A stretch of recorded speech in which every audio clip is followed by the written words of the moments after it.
The Online Scotch Whisky Awards, 4 years in. Let's go.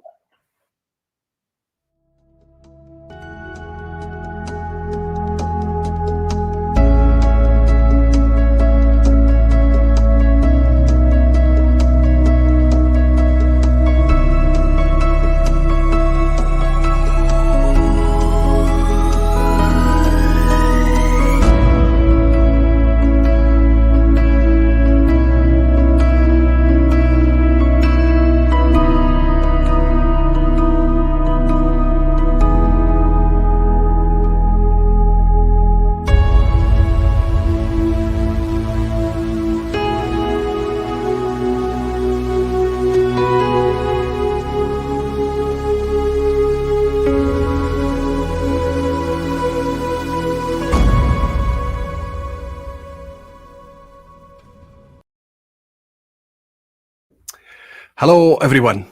Welcome to the 4th Online Scotch Whisky Awards. Looking forward to spending a little bit of time with you tonight, Ralfy and I, as we take you through the 9 categories for the 2024 Online Scotch Whisky Awards, where we will celebrate the winner for each. More than that, we will also do what we always do, and we'll give you a bit of transparency as well, let you see under the hood a little bit, and let you know the proportion of the vote that each of the nominees received. More still, because you can only vote on what's nominated in the OSWAs, we understand that that can be frustrating. Maybe your favourites, maybe the whiskies that you enjoy, maybe the producers that you love aren't nominated each year. So what we do is we allow you to put in your own wildcard.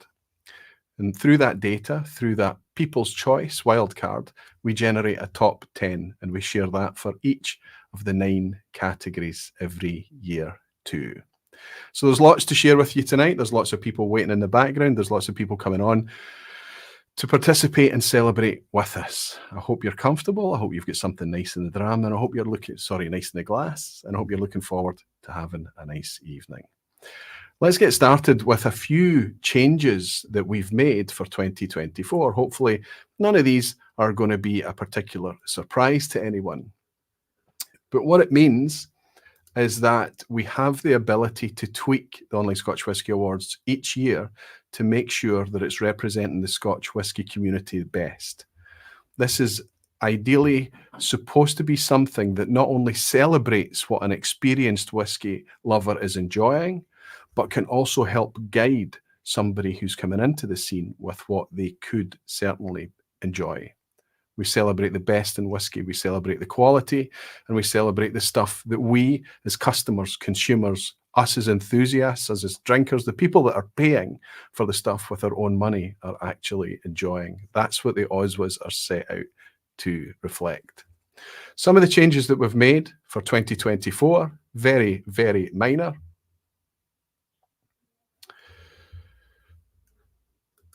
The first thing is the trifecta. The trifecta is there to celebrate when a producer is so successful in the Online Scotch Whisky Awards that they have won their category for 3 years. We're 4 years in now, so that started to happen, and we've already got some trifecta winners to celebrate tonight. If they've won their category for 3 years, we'll ask them to step forward into the OSWAs and accept a special trifecta award. While they're absent, while they're not participating during their trifecta year, that leaves the space open a wee bit to switch things up and see who prevails when they're not around. Quite an interesting dynamic. Of course, the OSWAs being a nominations event, it doesn't always mean that they'll be nominated every year, but we've seen a lot of entries that are just so popular, so well loved, that we know that they're going to be very, very strong contenders as soon as they're nominated.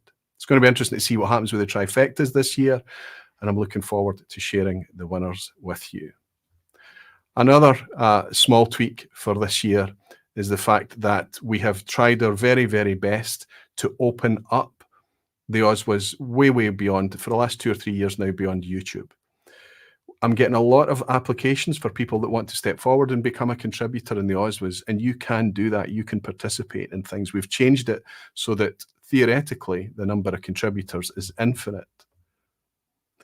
All I'll ask is that if you are somebody that has a responsible role in guiding somebody, perhaps you write about whiskey, perhaps you review whiskey, perhaps you host tastings, you run a store, a shop, work in a bar, you're involved in guiding somebody. That's the type of people that we're looking to contribute in the OSWAs.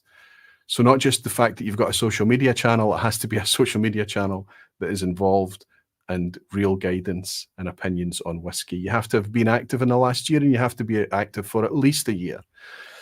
Send it through the oswa.co.uk website, and you can get involved in future. It's very difficult for me to reach out to all the potential channels, all the potential websites out there.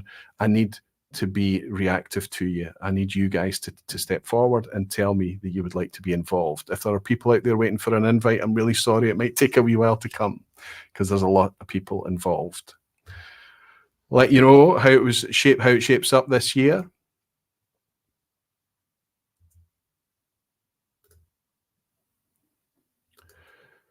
The OSWAs in 2024 were made up of 4,444 registrants. That's how many people registered to vote. Quite an appropriate number for our fourth year round, right? That wasn't designed, that was just random. And we ask them when they sign up, we're trying to judge the quality of the people that sign up. How experienced are they? How into whiskey are they? How much of a Scotch whisky enthusiast are they? We're trying to be the voice of the Scotch whisky enthusiasts and drinkers. People that say they avoid whiskey, or people that say it's a drive-by for them, less than 1% or around 1%, meaning that 99% of the people involved are into their Scotch whisky. And that's made up of 21% of them who describe themselves as being whiskey promiscuous. They're into Scotch and everything. 21% that say they are pure Scotch, that the only thing that they seek and enjoy is Scotch whisky.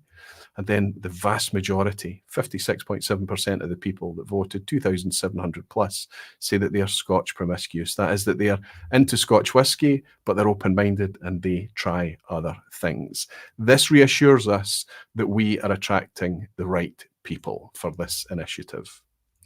The contributors involved in this year for 2024, there were 64 active contributors that responded to the invites in the end, and 16 core contributors responsible for curating the initial nominations alongside the public input this year for the first time. So there we have it. That's our OSWAs for this year. What I'm going to do is reach out to my sidekick Ralfy, ask him to join me in a moment, and we'll see you in a second.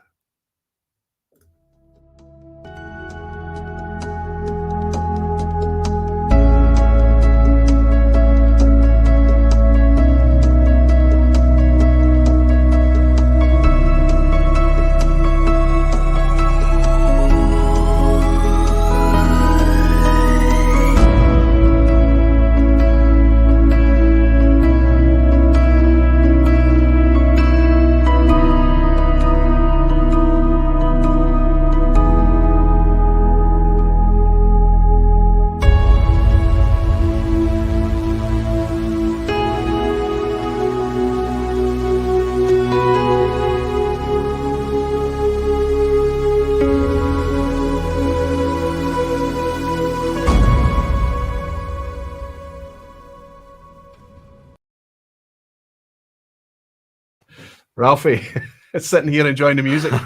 I'm just thinking, right, I'll just go for a wee sleep now. Just you carry on, Roy. This is great. I love the intro for the OSWAs.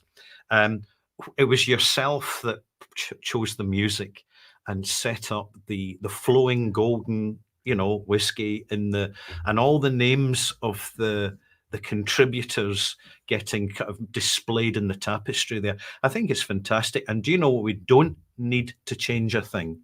And something else we don't need to change is the enthusiasm that we're getting from the online Scotch whisky community globally, and from so many distilleries in the Scotch whisky industry itself, who are helping you and I and all the malt mates celebrate the online Scotch Whisky Awards, which are the truly democratic, no nonsense, no fees, no subscriptions, no tables need to be bought at the fancy awards ceremony. We have none of that because we are different, and we are delighted to be in our 4th year of the OSWAs and the first of our trifecta years. This is going to be so interesting to see how things develop and the new faces that could well be joining us this evening to celebrate the best of what Scotch whisky is up to in 2024. Over to you, Roy. I was just about to start by asking Ralphie if he's still energised for this after 4 years, but I think that tells us all that he's absolutely up for it. And you're right about the atmosphere and the music and things. I only have to listen to this music once a year, and it kind of brings us back in and sets the mood and the tone for everything. Okay, we're going to just start getting right into things. We're going to run into the first category, which is the best value, but I want to share with you what the category vote spread for this year was, just remind you what the categories are, so that you know where the votes and how the votes were spread over the categories. As I mentioned to you, 4,444 registrants to vote, and they placed, between them all, they placed almost 41,000 votes in 2024. Now remember, people are able to vote for more than one thing for each category. So that's how 4,000 registrants end up placing this number of votes. So here's your vote spread over the 9 categories, best value whisky all the way through to best Scotch whisky. And what we can see here is that depending on the title of the category, it directly affects how much engagement we are going to see. Yes. So it's another metric for us to be able to see what kind of people, what kind of community, what kind of voter we are hitting. And it reassures us year after year after year that we're hitting the right people, because you can see the bookends there, best value at the start and closing out in best Scotch. They're by far the most interacted with and the most supported, along with best distillery right in the middle. And that makes perfect sense, because if you're a Scotch whisky enthusiast, the chances are you're chasing single malt Scotch whiskies. Yeah. You're going to be spending perhaps less time with world whiskies, blended malts, blends, those types of things. And also, depending on where you are located on the planet, means that you've got less access to independent bottlers or new distilleries. So we can see that those categories get a wee bit less participation. So the other thing that we take from that is that people are being honest when they're voting, and they are choosing to not vote when they don't have insightful information to share. I think that people registering to vote for the OSWAs genuinely care about the value and the quality of the information, and these metrics help us determine that. So here we go. So the first thing to do is to kick things off. I think we just need to put the wheels on it tonight. There's a lot of people waiting in the background, Ralphie. There is indeed. The first category for tonight is obviously best value whiskey, usually our most popular category. We always kick off with the most popular one. Yeah. And that in 2024 is in fact a trifecta category. What does that mean? It means that somebody has won it 3 years in a row. And when we talk about best value whiskey, we are talking about value, not cheap. We're talking about fairly priced whiskies that give great quality to people taking their first steps and experienced drinkers alike. These are based on value and your interpretation of value wherever you are. And as I say, this is a trifecta category this year. So we'll head over to our trifecta winner, who is Isle of Arran Distillers, for their best value whiskey in 2021, 22 and 23 for Arran 10-year-old. I'd like to welcome Arran Lochranza Distillery Manager, Stuart Bowman. If you're in good shape, Stuart, would love to welcome you in, my friend. Evening, gentlemen. How you doing? Hello, Stuart. Congratulations. Thank you very much. I really appreciate it. You can hear us okay, buddy, yeah? I can, yeah, I can hear you. Yeah, thank you very much. Delighted to be able to accept the trifecta on behalf of everybody at Isle of Arran Distillers. And it was really cool to hear, what you're saying about the love that a lot of people have for many whiskies, and ours in particular. Winning 3 years in a row is a great honor, and it's really, really nice to see the hard work and the dedication that everybody in the business puts into what we do being recognized. It's amazing. And a little anecdote for you, Stuart, cleaning up the data in the background, mostly done by Rob Halford this year. We were struck by just how many people were complaining that Arran 10 wasn't included this year, despite the fact that there's a trifecta and you were obviously already guaranteed an award. Yeah. So it's a genuinely loved product, and people tend to be looking for it as well. Of course, it's going to be interesting to see how you fare, and the People's Choice top 10 this year as well. But your achievement over the last 3 years is a remarkable recipe of a good quality, fantastically delicious, fruity malt whiskey at an affordable price, and you've been able to do that at a scale where you're able to get it into a lot of markets out there. And I think that's the magic recipe for you. Is there enough stock to keep it going, Stuart? Absolutely, yeah. We've been working hard in the background. We just opened a new extension to our tun room about a year ago today, actually, which allowed us to boost our annual production up. So we've got lots of stuff sitting in the warehouse all ready to go. Excellent. And I believe that you have some significant celebrations in 2025 as you celebrate 30 years as a distillery. So you don't mind us asking, because we're all quite curious. Do you have any special bottlings planned that you'd like to share with the malt mates this evening?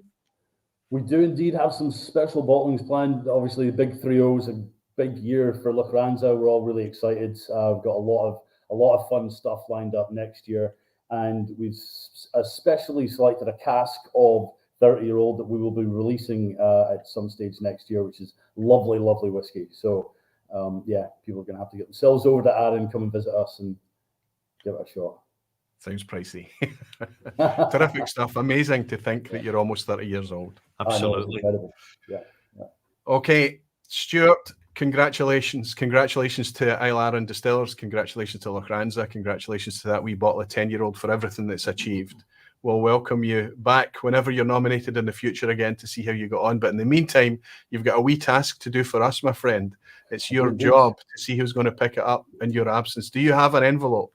Yes, it managed to make its way across to Arran. I have an envelope right here. So the nominations for the best value whiskey are as follows: Ardnamurchan AD, Ben Romach 10-year-old, Craigellachie 13-year-old, Glengeary 12-year-old, Kilkerran 12-year-old, and Ledgig 10-year-old. And the winner is... We are. The moment of anticipation. Kilkerran 12-year-old. Kilkerran 12. There you go. Incredible. Stuart, thank you so much. Thank you, my friend. Thank you for stepping forward. Thank you for dedicating some of your Saturday evening to coming on and sharing your success with us. And we wish you all the very, very best. You and the rest of the team at Isle of Arran and down at Lag as well. Terrific stuff coming out of Lag. We're loving it. Yeah. And congratulations, because the trifecta really is such an endorsement for the caliber and consistency over the years of your amazing 10-year-old single malt, which has never once failed to deliver on the market. Absolutely. That's beautiful to hear. Thank you very much, gentlemen. You're very welcome. Cheers now. Congratulations, Stuart. Cheers. All the best. Amazing. So now what we have to do is head over and see if there's anybody down in Campbelltown that's ready, that's available to pick up a wee award for a humble wee bottle of Glengyle single Wouldn't they all malt. be out at the pub at this time of evening down at Campbelltown? Let's have a look and see. Do you think they'll get time for us? Oh my goodness. Oh. Congratulations, folk. Thank you very much. There we are. We can see you now. Better. That's better. We can see you now. Congratulations. Well done. No, thanks a lot. As always, we've joined together to celebrate the occasion. So, yeah, very honoured to receive the award. It's amazing to see one of a terrific distillery. It's incredible to consider that you've only been going since, 2004? And you're just such a huge part of the whiskey enthusiasts' enjoyment today. Not just on 12-year-old product, but your annual cask releases, your 16-year-old. You've actually been able to put out 20-year-old for the festival this year. Just incredible to see you going from strength to strength, and long may it continue. Are you aware just how much Glengyle Distillery is loved already? Yeah, we've got a fair appreciation, although obviously things like this just help to reinforce it. I think for us, because we're in production for such a short amount of time during the year, to be able to get products out there, even in the quantity, to be able to be considered for stuff like this is great. And, you know, as you mentioned, it's our 20th year. We've done a lot of celebrating for our 20th year this year. So this is just another lovely thing to add to it. Of course. You're welcome. And you've got the team with you. They're a bit quiet. They're a wee bit quiet this year. Are they going to give us a big cheer? I'll ask for all them, the malt mates? Yeah, I'm on the AirPod, so they can't actually hear a lot of what's been said. But if I turn around and ask them to give us a cheer, I'm sure they will. Can we get a cheer, guys? Hey! Hopefully you can hear that. We're coming out of the AirPods. They can't even hear us. Fantastic. Okay, buddy. Listen, congratulations. It's fantastic that it could happen in your 20th year as well. Wonderful stuff coming out of Campbelltown. Absolutely loving it. Go off and enjoy yourselves. Have a bit of a party, and we'll see you soon. We absolutely will. Thanks a lot. Cheers, everyone. guys. Well done, Finlay. Well done. Absolutely. Well done, everybody. You've earned it. I should have mentioned that was the team at Glengyle Distillery, fronted by Janie Mitchell's Finlay Ross. Yes. Fantastic to see that. And I know how much it means to them. They're going to go off and have a wee bit of party tonight. Mm-hmm. There's absolutely no doubt. I do think, Roy, if I just in passing here, that I think there's still a lot of whiskey fans don't quite realise just how close Glengyle Distillery is to Springbank, and how much these two distilleries overlap with their production. And often folk are looking at the unavailability of Springbank whilst not recognising how available, consistent, and the phenomenal signature that you do get from Kilkerran, and the value that it represents when you're buying it in the whiskey shop. So I'm just delighted to see them here in the OSWAs. We're loving it. The maltings, obviously, at Springbank supply the maltings over at the malt for Glengyle. Yeah. But it's amazing to see one of my personal favourite distilleries. It's lovely to see the other people enjoying it too. Fantastic stuff. Let's just share with everyone what the vote split was for Kilkerran. I know that you're interested in these things. People that chose to not vote in this category, very, very high participation. Hardly anybody skipped this one by, only 7.6%. In sixth place, Glengarry 12, also enjoys 7.6%. Benromac 10, 13%. Craigellachie 13 on 22%. Ardnamurchan AD on 23%. In second place, running it very, very, very close. Yeah. Leitchik 10, one of our favourites as well, one of the community's favourites. Listen, we wouldn't go wrong with any of the whiskies in these nominations this year. None. And then obviously finally taking it just with just a bit less than 1%. Kilkerran 12 snuck it. It's been a close vote. It was very, very close. Let's see how they did on the People's Choice this year. Now, this is the wild card. People could put in anything that they wanted. We went through and we clean all the data, and we look to see who has who's been able to make it into the top 10 each year. So for the first one, in 10th place, dropping a couple of places from last year, we've got Kilchoman's Sanic. That's their more sherried release.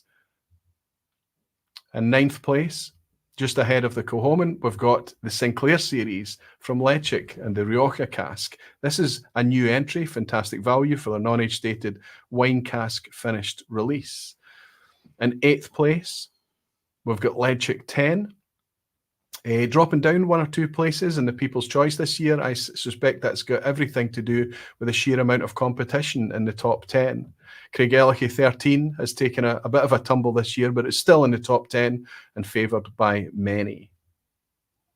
In 6th place, we've got Port Charlotte, an entry from Bruichladdich, loved, climbs 3 places this year. It's one of the Guardians of Islay, we like to say. It's one of these fantastic, heavily peated, very typically Islay products up in position 6. In position 5 this year, we've got Kilkerran's 12-year-old. The one that won the vote this year from the nominations is sitting in 5th place. So there's 4 positions ahead of this, according to the community. That's an interesting situation. Let's see what they've put ahead of it. Not nominated this year, but making it ahead is Glencadam's 10-year-old. It's been in the OSWAs in the past, and it's very loved in the People's Choice every year. Position 3, Deanston's 12-year-old, 46.3%, gorgeous little bottle of whiskey, one of our favourites for many years. And Glencadam 10 and Deanston have switched those positions round this year from 3 and 4. 2nd place, Bunnahabhain's 12-year-old. So with the Leitchik 10, Deanston 12 and Bunnahabhain 12, and the community's choice, People's Top 10, 3 sister distilleries from the same company. Yes. Very similar presentation, high integrity, presented product, great value. We love the stuff. But who's won it in 2024? In 1st place, wouldn't you know it, Arran 10. Yes. So this is the community reminding us. Yeah. They might have won their trifecta, we have not forgotten about it. I suspect that so much of this is about their ability to put that quality of malt at that price point into all the markets that they do. It's a magic recipe. And not only that, Roy, is to have full visibility on the front of the label that it is non-chill filtered and it is natural colour and they actually mean it. So I applaud that transparency, and it's reliable. We don't have batch variations getting discussed in the online community with Arran. It really is an absolute stalwart. Remarkably consistent. I think you're absolutely spot on, Ralphie. Yeah. So well done, Arran 10, for the trifecta. Well done, Arran 10, for them also managing to do so well in the People's Choice as well. Let's move on.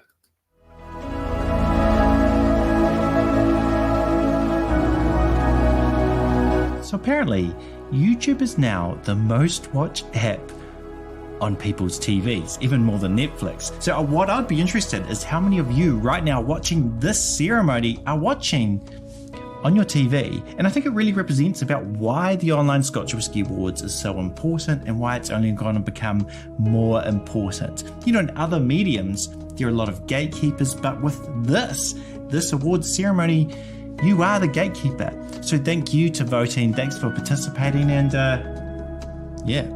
cheers. Beauty. Hi everyone, Vin here from No Nonsense Whiskey. Just a quick one to say, grab yourself a guard whiskey, have a kick-up evening and enjoy the OSWAs. And thank you to everyone for voting, and of course to Roy and Ralphie for organising. Cheers.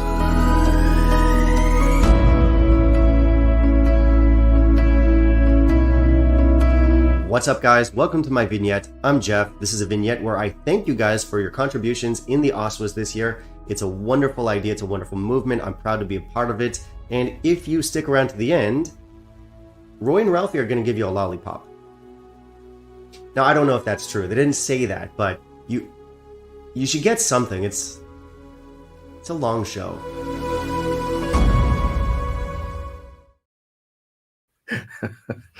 Yeah, it's quite a long show. Yeah, it is a kind of long show. But I tell you what, we've got comfy seats here, and there's quite a lot of show left to go. But hey, we've started.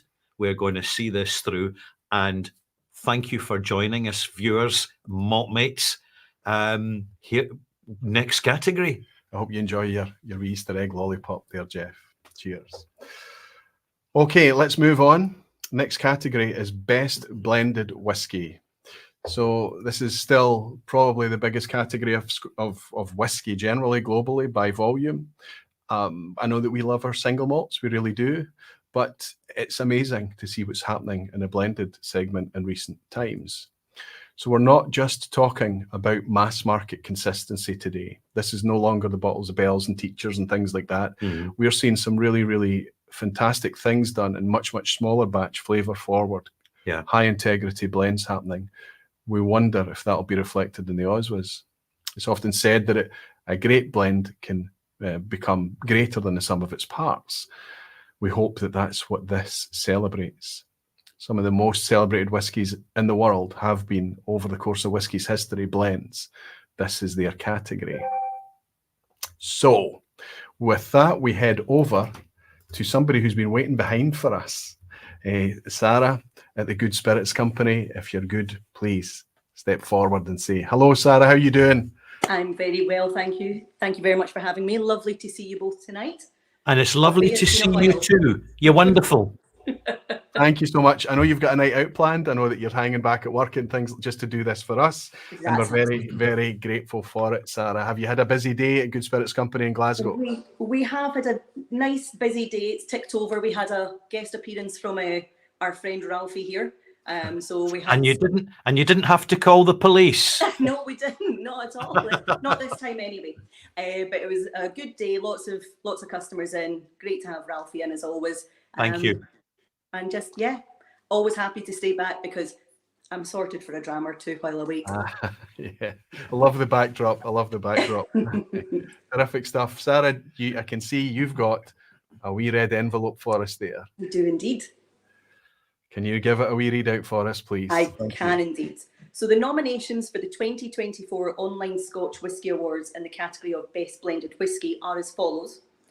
Compass Box Glasgow Blend, Hibiki Harmony Japanese Whisky, Maclean's Nose, Thompson Brothers TBBSW 6-year-old, Turntable Bittersweet Symphony, and Woven Super Blend. I had to make sure I got the correct number of letters in some of those there. That was quite a mouthful on some of them. That's right. TBBSW, right? Yes. Oh, I've been practicing it all day. And let me get my tiny knife, and if I can open the envelope, we will see who our winner is. Oh, got a few folds here. And our winner is Thompson Brothers TBBSW 6-year-old. There you go. Wow. Now you sell this in the shop, don't you, Sarah? We do indeed. We do indeed. It's hard to keep on the shelves, in all honesty. Yes. Right. Yes. And why would you say that is? It's a great blend. It's a great price. Whiskey lovers love it, and non-whiskey lovers, those who are just looking for a really interesting, well-priced dram. And it's one of those that we're seeing more and more. The blends are becoming a feature that people are after because they're hitting the price point, the story, the look, and they're just really good whiskies. Absolutely. So, Yep. It's absolutely terrific. It'd be nice to be able to ask somebody at the Thompson Brothers, right, how long this thing's going to last. Wait a minute, steady on. These are busy guys. They've got a lot on their plate with all this alchemy that they're involved in. But hey, one can only ask. Well, let's raise a wee glass to our pal Sarah. I hope you enjoy your night. Sorry to have kept you back from it. I hope you have a wonderful time. And thank no worries at all. I will see you soon. Cheers, Sarah. Thank you. Cheers. Thanks, to guys. you. Bye. Lovely person. So there we have it, Thompson Brothers. I wonder if there would be anybody available from the brothers to step forward and accept for the second year. I think it was. I think we had Phil last year. No, we had Simon last year. Was it Simon? Right. Okay. Simon's the older one, right? But he was late. He was a bit late, but he's on time this year. Yeah, don't worry. I set multiple alarms this year, so it's ready for you. Right, so congratulations, Simon. Much, congratulations. Well done again. This is what caused you to step forward and spend some time with us last year as well. That's this same little magical bottle of whiskey that seems to have hit the sweet spot so perfectly. It was interesting, Sarah talking about that ability to lure people coming into whiskey with that bottle, which was an interesting take, and it makes perfect sense. The flavour, the richness, but also the softness of its character as well. It's a bit of a success for you, is it not? Yeah, we got very, very lucky with this one, I would say. So, it's not quite so much down to the blending skill here. We found some amazing stock at a great price, and we're able to get it out to market at a good price. But yeah, there's a little bit left. We should be good for, you know, probably mid next year, I would think, at current rates of having it out to market, and then after that, we're going to have to figure out something else to replace it. Yeah, the second album's always the trickiest one, right? Yeah, well, we've got a good team here. Phil's excellent at blending. Jack's kind of dedicated himself to blending. In fact, they're both in the room with us here. Hey, congratulations, boys! Well done. Thank you. So yeah, it's they've been working on some ideas for follow-ups, and of course they've been playing a lot with other blends as well. The SRV5, the Sutherland blend, the North Highland blended malt. But there'll be an interesting follow-up for sure. And yeah, I think we've got probably somewhere in the ballpark of 10,000 litres remaining. I think that sounds about right, which will see us into next year. Mm-hmm. Well, it's been wonderful to have it as a companion over the last couple of years. It really has been. It's one of those kind of anxiety-free drinkers. You share it with people. I absolutely adore when they see the blended word on it. Yeah. And they react, and then as they sip it through the night and sip it alongside other things, just how accomplished a dram it is. It's fantastic stuff. I know it's not available to everyone everywhere, but there's enough of it out there. If you're traveling, you will be able to pick this stuff up. And I think it's the sign of other courageous bottlings for the near future, as you get the feedback that people are willing to explore, and they recognize if they're getting good value at a reasonable price from a well-constructed whiskey, they're totally up for it. And I have to say, personally, having reviewed it, that it was a very easy whiskey to review because it has a genuine backstory and is very much representing the zeitgeist of the moment and the rediscovery of traditional blended Scotch for the modern, more sophisticated whiskey drinker. Yeah, it's a very good time for blends. There's a lot of young guys coming through who are given a lot of free rein. I mean, you're seeing it with the other nominations there. James Saxon taking over at Compass Fox with the blending. He's very, very good. Pete Allison, Woven, absolutely superb. We sent Jack down for a little away day to study and learn a little bit from Peter there.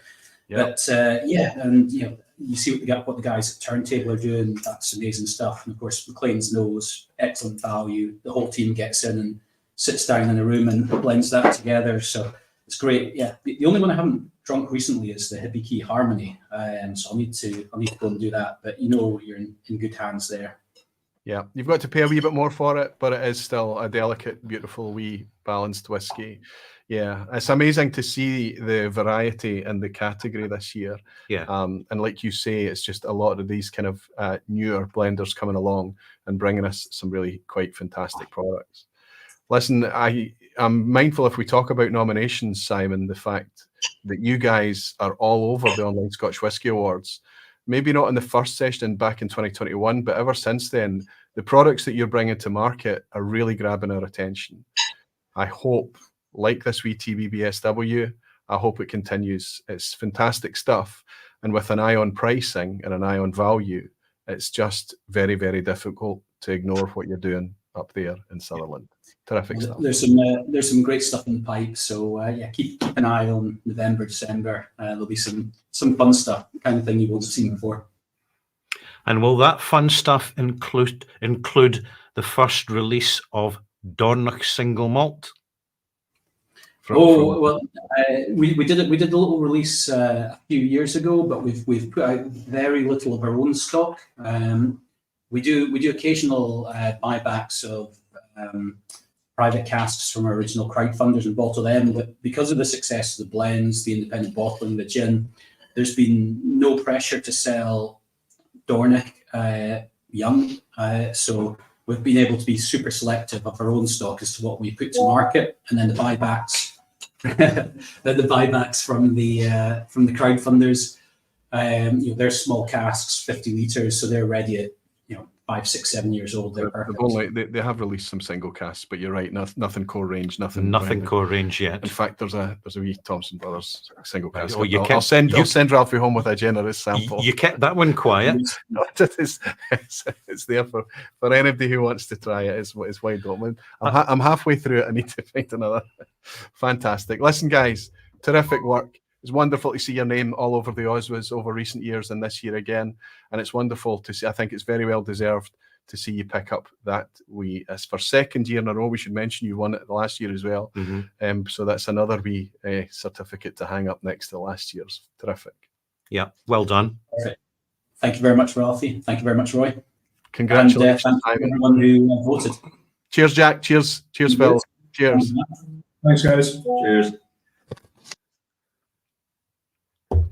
2 years in a row. Well done. Yes. Yeah. Well done. For what is a young whiskey company, I really commend the thought process they're putting in, because it really is a refreshing change from what can be a very conservative environment. Do you know what it is, Ralphie? It's when enthusiasts, when geeks make whiskey for geeks. Yeah. That's what it is. It's not just they're running a business, but they really want the business to be something that people are celebrating and loving. They want to enjoy their business and the products of that business with their pals, and you tend to see that out there. You see it when it just clicks. It just people are enthused to share their product because they're part of it. It's part of them. Amazing stuff. I'm going to do what we always do. I'm going to share with you the vote split on this one as well. Hopefully you're interested in that, because this was the closest race that we have ever seen in OSWA's history. All right. It was incredible. Thompson Brothers took it over the line, but wait till you see this. No votes, because it's the blended segment, of course. The single malt thing kicks in here. Quite a high percentage decided not to vote. We take this as a positive. We don't want people just spuriously voting when they're not active in the category. This is a good metric for us to see. In sixth place, the Woven Super Blend, brand new to market. They've just upgraded from 50 CL to 70 CL now. So I imagine that world whiskey blend, it's not just Scotch whisky, the Super Blend is a world whiskey blend, will make it onto more people's radars in the future. Then Turntable, brand new company, just in a couple of years old, but already finding their way into the hearts of people who are open to a blended Scotch whisky. Beautiful stuff, and they do a lot of collaboration work too. Compass Box is mentioned by Simon there, talking about James Saxton. He's worked down at Compass Box. Their Glasgow blend got a nomination, and they pick up 10% of the votes this year. Hibiki Harmony, 11.7% for the Japanese blended whisky. And Maclean's Nose at 26.9. Make a note of that 26.9, because Thompson Brothers, TBBSW, you know this, Ralphie. Yeah. But there is a razor to separate these two. Yeah. And we killed this on the Monday to make sure it was midnight everywhere on the planet for everybody to get their votes in and edit them. When we killed it, the first category that we went in to see what had happened was this category, because Maclean's Nose looked like it was going to catch and maybe steal the award this year. So it's amazing to see those two kind of tussle it out, but that's how it played out this year. Two very good whiskies, really jousting, seriously jousting for the cracking value to £32 for the Maclean's Nose there at that order, I think, and 34, 35 for the Thompson Brothers as well. Just terrific stuff. Let's see what you guys say about it all. And the People's Choice, though, what does the community say? Well, you've got your own take on it. Here's a cracker to appear for the first time in the OSWAs. Brand new entry, Cadden Heads, 7 stars blended Scotch. A terrific, great value, high quality blended whiskey. Difficult to get your hands on it. When you see it, grab it. Compass Box, another entry, the People's Choice, putting it in there. It's slipped, and I suspect it has slipped down the top 10 simply because of the choice that we've got today. Yes. Still in the top 10 alongside its partner, the Glasgow blend, just ahead of it, but also slipping down again because of the sheer variety that we've got available to us in the blended category. This is a Glenallachie product, the White Heather blend, a 15-year-old, making it in at position 7, holding its position from 2023. Hibiki Harmony is a new entry in position 6. It didn't make it in last year, but it's managed to make it in 2024.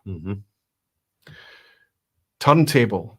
This shows you that the nominations are there and it's right. It's on. Specifically, this Bittersweet Symphony seems to be very popular right now, but this has made it and is a new entry for the first time in 2024, top 10 People's Choice. Nika from the Barrel. It's no stranger to the OSWAs. It's even won in one of the years. It's still very much in the forefront of enthusiasts, make it in at position number 4 and climb in 2 places as well. The cracking value, it's tough to find better value than Cutty Sark's Prohibition, Ralphie.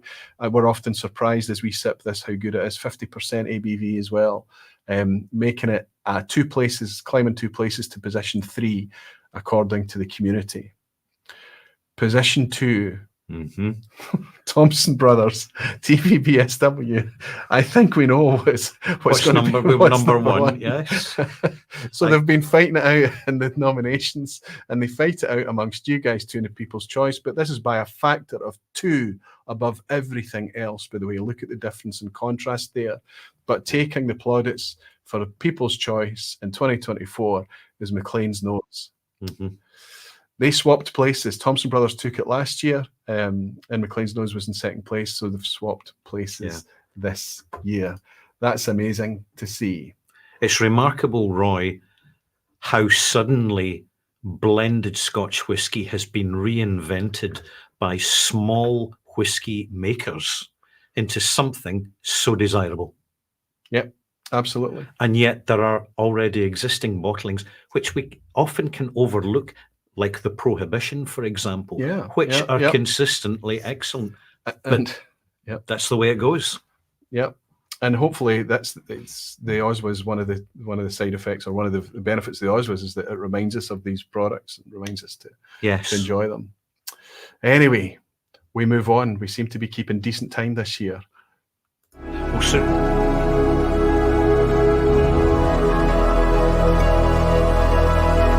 Hi everyone, whiskey enthusiasts here from Turkey. I just want to say a good luck to all the nominees, congratulations to all the winners, and a massive thank you to Roy, Ralphy, and all the team behind OSWAs. What a year it has been, and here's to another fantastic OSWA award ceremony. Slanjava.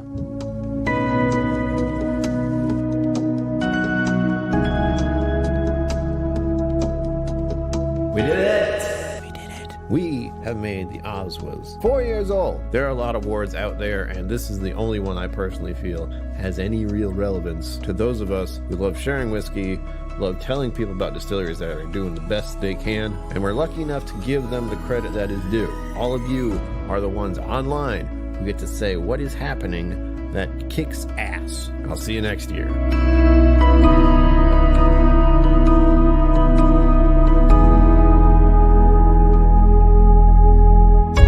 I'm Inga Larissa from Whiskey Sisters podcast. I just wanted to say a big thank you for everyone who voted this year and contributed to the awards. And obviously, huge congratulations to all the winners. Cheers. Okay, fantastic to see all the vignettes sent in by everyone. Let's move on to the next category. The blended word is still here, but of course we're just speaking about malt whiskey. An interesting category for me, and if we talk about the renaissance of blends recently, the renaissance of blended malts probably for me been happening a wee bit longer than that. The only qualification we make here is that this was a blend, it's by the SWA regulations that only uses malt.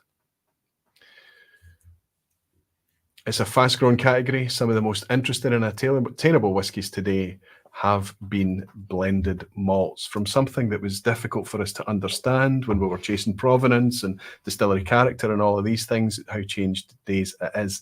And the nominations really, really reflect that this year.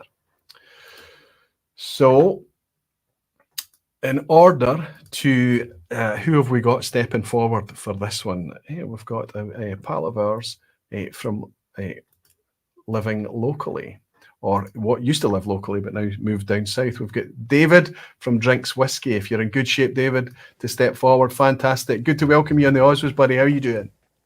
Hi guys, welcome from the Black Lodge. Hope you are great over there in Glasgow. Yeah. It's a very colourful Black Lodge you've got there. Got to keep it going, Ralphie. You know. Oh, it's Got to looking bring the vibes. fantastic. You've got to love the LED lighting, Yes. big guy. You've got to love the LED lighting. It wouldn't work for my bothy though. That's right. But you make it work. Give me a for couple your... hours and we'll do something.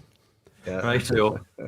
You need electricity in a bothy. What? I'm not starting that nonsense. Gaslight's fine. Listen, David, you've been doing the YouTube thing for a few years now. I know you only appeared on my radar in much more recent times, the last couple of years, but you've been going for a few years now. Are you enjoying it? Love it. Don't do it for the money. Put it that way. It's I wouldn't do it if it wasn't for the community and the feedback, to be honest. Yep. It's been so fantastic, and everybody you meet, you guys know fine and well, everywhere you go, everywhere you meet people, everybody's just so welcoming, and so it keeps me motivated to keep trying to put videos out. It's the feeling like being part of something, and it's the passion. Absolutely, buddy. Well, it's good to have you contributing. It's good to have you as part of it. It's good to have you as part of the OSWAs this year. Did you receive from us a wee red envelope? Terrific. Oh, that's I have it here. Terrific, my friend. Take it away, David. Okay, so I'm very pleased to announce the nominations for the 2024 Online Scotch Whisky Awards in the category of Best Blended Malt Whisky. The nominees are as follows: Campbelltown Lock, Compass Box Orchard House, I had to get the pronunciation right for that, McNair's Lumreek 12-year-old, Old Perth Cask Strength, Thompson Brothers North Highland 8-year-old, and Thompson Brothers SRV 5 8-year-old. And the winner is... Can't do it as elegantly as others. The winner is Campbelltown Lock. Where we go. Oh. Campbelltown Loch. A J&A Mitchell product. Not pretty new to the market as a blended malt. It was once upon a time a Scotch whisky blend, but it was reinvented as a blended malt. Do you have experience of this one, David? I've got a bottle of it behind me, but I chose not to put any of the nominee bottles in any vicinity close to me. Right, so. Good for you, good for you. Well, I guess that would have been a surprise to you opening that envelope, unless you opened it in advance, but it doesn't look like you wasn't. I'll be honest, it wasn't what I voted for. Oh, okay, that's it. What did you vote for? It's okay to share. I went for the Thompson Brothers North Highland 8, purely based on my experience with it. The Tesco bottle, bottle. Good for you. That's the beauty of it, though, buddy. Everybody's allowed to, and you've been a part of the process now, so you kind of see how it works behind the scenes as well. How it kind of goes through the refinement process and then goes out to the wider contributors for more refinement before it gets out there to the public. Ralphie and I sit here. We're just the announcers of this thing. You know, there's no kind of, we just have to just let it fall as it falls. So we don't always get our way. We don't get to have the things that we would necessarily choose, a bit like you're suggesting there, but it's just the way it is. I still think that this is a fantastic wee bottle of whiskey and a worthy winner. David, thank you for stepping forward, my friend. It's nice to have you. Absolutely. Thanks for having me, guys. And we'll see you soon. Cheers. Thanks now. David from Drinks Whiskey on YouTube. So let's head back down to Campbelltown. Mm-hmm. Another return visit. That didn't take long, did it? And celebrate Campbelltown Loch being recognised again in 2024. Yeah. Let's see how they're doing. Yay! Now hey. Hey. That's better. I think they've had time for a few whiskies now, Roy. The party's warming up there. I feel like the camera's balanced on the back of a sofa or something and keeps sliding down and pushing it forward, so it's pointing again. Finlay, congratulations as well. Again, we've moved out of Glengyle now. This is a wider product. This is a J&A Mitchell product. It could have malts from all over Campbelltown, I guess. Maybe you'd like to share that with us, but congratulations. This is the second time you've won with this fantastic wee product. No, great. Thank you very much. I've ditched the AirPods as well, so everyone can hear you now. Hey! A little bit more loose than they were in the previous award. So, yeah, I think, absolutely honoured again to receive the award. And as you say, this is a product that we've wanted to make for a number of years. We've always wanted to put together all of the single malts of this region to create something. And it took a while for us to get to that point where we could do it. And so it's just great to have that recognised by everybody. Right, so I've got a wee question for you, Finlay.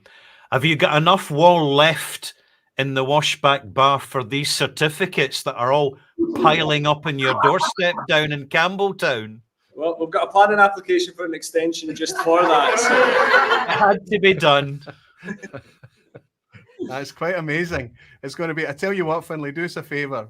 When you finally hang that Campbelltown Loch one up on the wall next to the others, take a wee photo of it and send it up and we'll share it on the socials, because it must be quite a sight to see. But it's still, I know this because I've asked you while I've been down there. Every single one is just as special as the first, am I right? Oh, absolutely. You know, we don't take anything for granted. You know, we're very passionate about what we do. The team behind us here represent every single department of the company pretty much. So, you know yourselves, we're a small company in a lot of ways, but we're very passionate about what we do. And whenever we get recognition like this, we're very honoured. Yeah, especially when the endorsement is coming directly from your customers. Yeah, that's the key thing. That's special. That's really it. Yeah. So really well done. Over 4,000 people voted, Finlay, and this is what they picked. I'm going to share with you the stats in a wee second. But once more, well done. Well done, everybody. Well done, the team down at Jenny Mitchell. Well done to all of you. Congratulations once more. Absolutely, yes. Enjoy your night, guys. Enjoy. Absolutely. And Finlay's now going to treat to even more whiskey. Perfect. Thank you. Cheers now.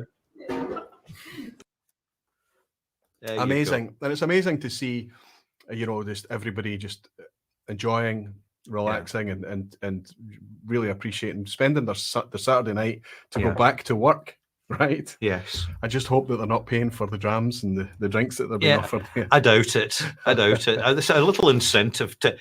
I'm just delighted to see people that you and I already know who are genuinely committed to the quality of the delivery, that this brands like this Campbelltown Loch, which really help to make Scotch whisky truly exciting, because you could have someone who doesn't know much about whisky, but they just want to see something to see in the new year and share around with the rest of the family. And they may not know too much about whisky, but they can go into any whisky shop. It's affordable, it's available, and it's all about the flavour. It's beyond the brand, because the liquid behind the brand is something that you just become to put your trust in. And absolutely, this is something that you could pour for people just coming in, or people that know their whisky quite well. I think they would be quite impressed if you were pouring a wee bottle of this. Absolutely. Totally. Let's see how the votes split up for this one. I can tell you that no votes for blended malts, maybe better than blends, but still people are into their single malts, right?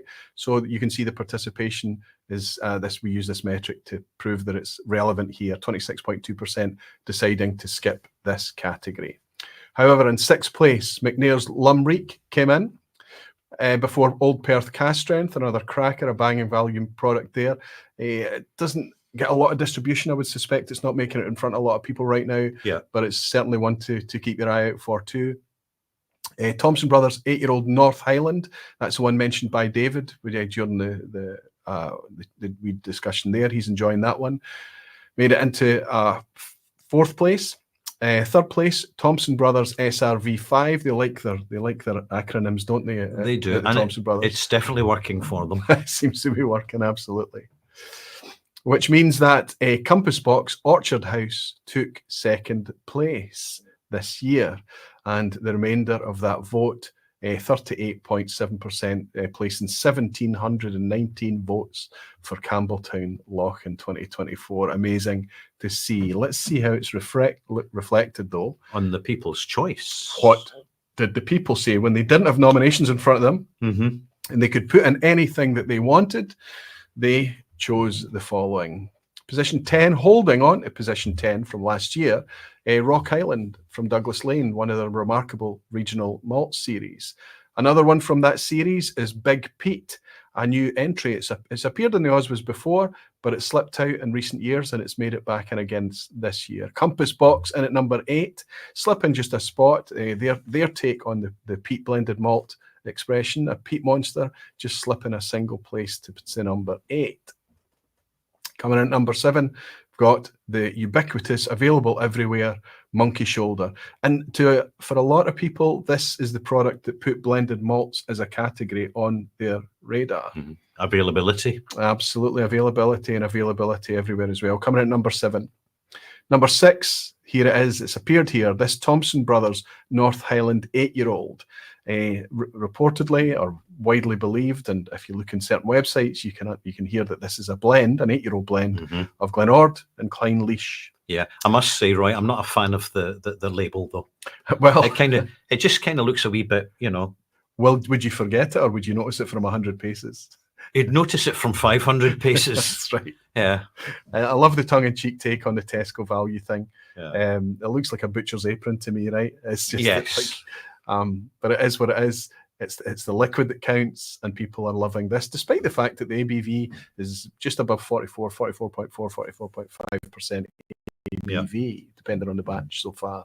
Position 5, we've got the ubiquitous, probably the blended malt whiskey that's been in front of us for the longest, I would say. Yeah. Green Label. Unfortunately, I've had not the best experiences with it in very recent times. That was very tactfully put. Well, there's you always have to give things a second chances, and I'll be back to it in the future. Yeah. It's certainly not an expensive bottle of whiskey, but it's clearly enjoyed because the community, who we need to listen to as much as they should be listening to us, for goodness sake, they've put it at position 5. So there's something in it, and it's held that position from 2023 as well. Compass Box Spice Tree in at position number 3, slipping a wee bit. And I guess that these Compass Box, Monkey Shoulders and things slipping here is because this is becoming a much more competitive sector.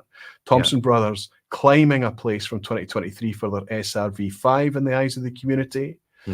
Position 2 is a big leap. If you look at the scale of those wee blue bars, Compass Box Orchard House holding on to second place, which means if you want an impact of how much the community is enjoying Campbelltown Loch, this is what they chose to say.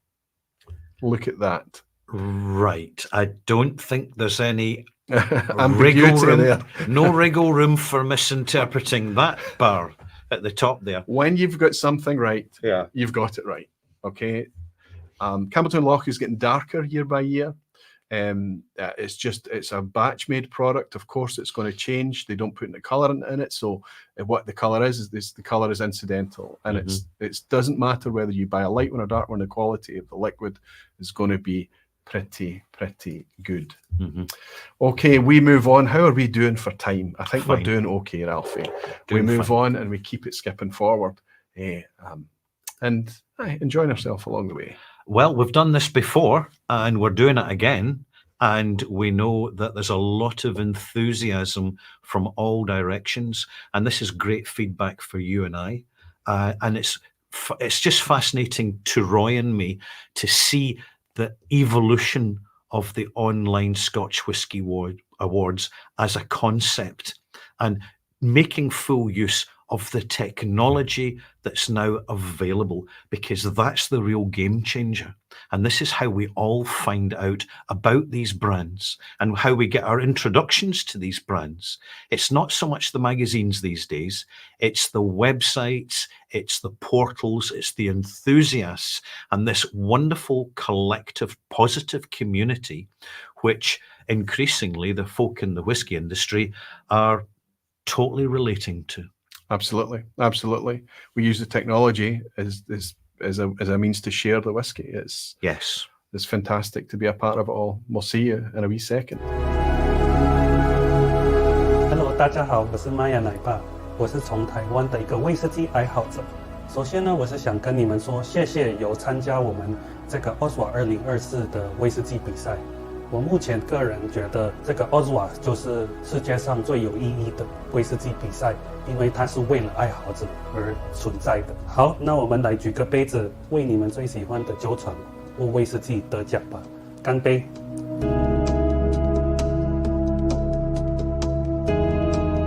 Evening all, greetings from the Black Lodge.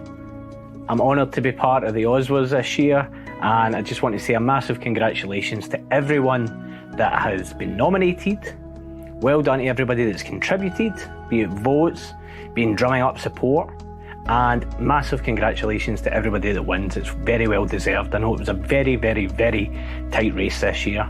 So if you were a winner, good on you. I think we're all the winners though, because we get to drink the good juice. Cheers.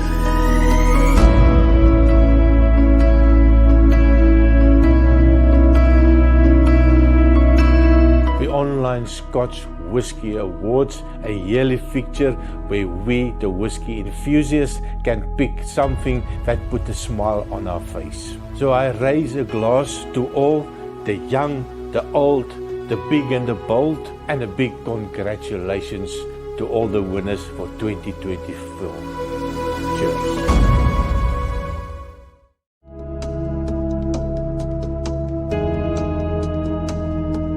Hey everyone, let's celebrate all these fantastic whiskey nominees for this year's Whiskey Awards. I really hope the ones that you voted wins. So let's raise the glass to keep the spirit up for also 2025. This is Cali Whiskeros from Costa Rica. Pura vida. Cheers. Hey guys, I'm Daniel Whittington with the Whiskey Vault.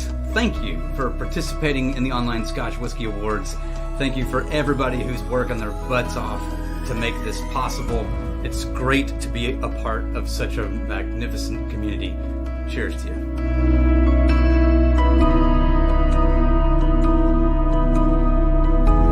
Good evening, Roy Ralfy and everyone, or should I say bonsoir, because I am in Paris, France. Happy to be part of the OSWAs 2024. Wishing you a great ceremony, and as we say, may the best win, que le meilleur gagne. Bye-bye. Ralph and I have just been chatting there. We have to say a big thank you to everybody that's not just all the contributors that for their trust and stepping forward to participate in the OSWAs, but to take the time out to put those little vignette videos together, because it really gives us a sense of the global whiskey community. Totally. But it's just two wee Glaswegians sitting here, right? That kind of makes it seem a bit parochial. But it's not, through the technologies Ralphie just mentioned, we're able to reach all of these folk right across the planet. And when they send, you hear the accents and the languages. Absolutely. And things. We love the individuality of the signatures of each of these vignettes, because I'm seeing them for the first time. Yeah. Because you're the one that's kind of set them up. I'm just sitting here with my wee glass of amber nectar thinking, oh, aye, he's making a reappearance from last year. Oh, yes, lovely. And just how cosmopolitan the whole whiskey scene is. It just seems to be a natural phenomenon that brings the global village together under a common recognition of the complex quality of smell and taste that you get from the caliber of engagement with alcoholic liquor. Good quality. I'll leave it at that, Roy. No, it's fantastic. And listen, there was a lot of videos coming this year. I'm going to share every single one of them. I know I managed to miss a couple by mistake last year, but I've not missed any this year. I'm pretty certain of that. But what we might do is put together all the vignettes into one video like we did last year and put it out so that everybody can see them all at the same time. And that way you can see all the channels that have participated. Good stuff. Let's move on now to the next category. We're keeping great time this year, I think. We're now on to the best non-malt, the most awkwardly titled. We're still scratching about, trying to figure out a better way. How do we describe everything outside of our comfort zone, right? We love our malt. We love our malt. We do. We've covered blended whiskies, of course, which relies on a wee bit of grain. But we know that whiskey is whiskey and it doesn't need to be made with malt. So this is a category that we want to understand what the Scotch whisky community is enjoying that is not made with malted barley. There are many grains that grow in the field.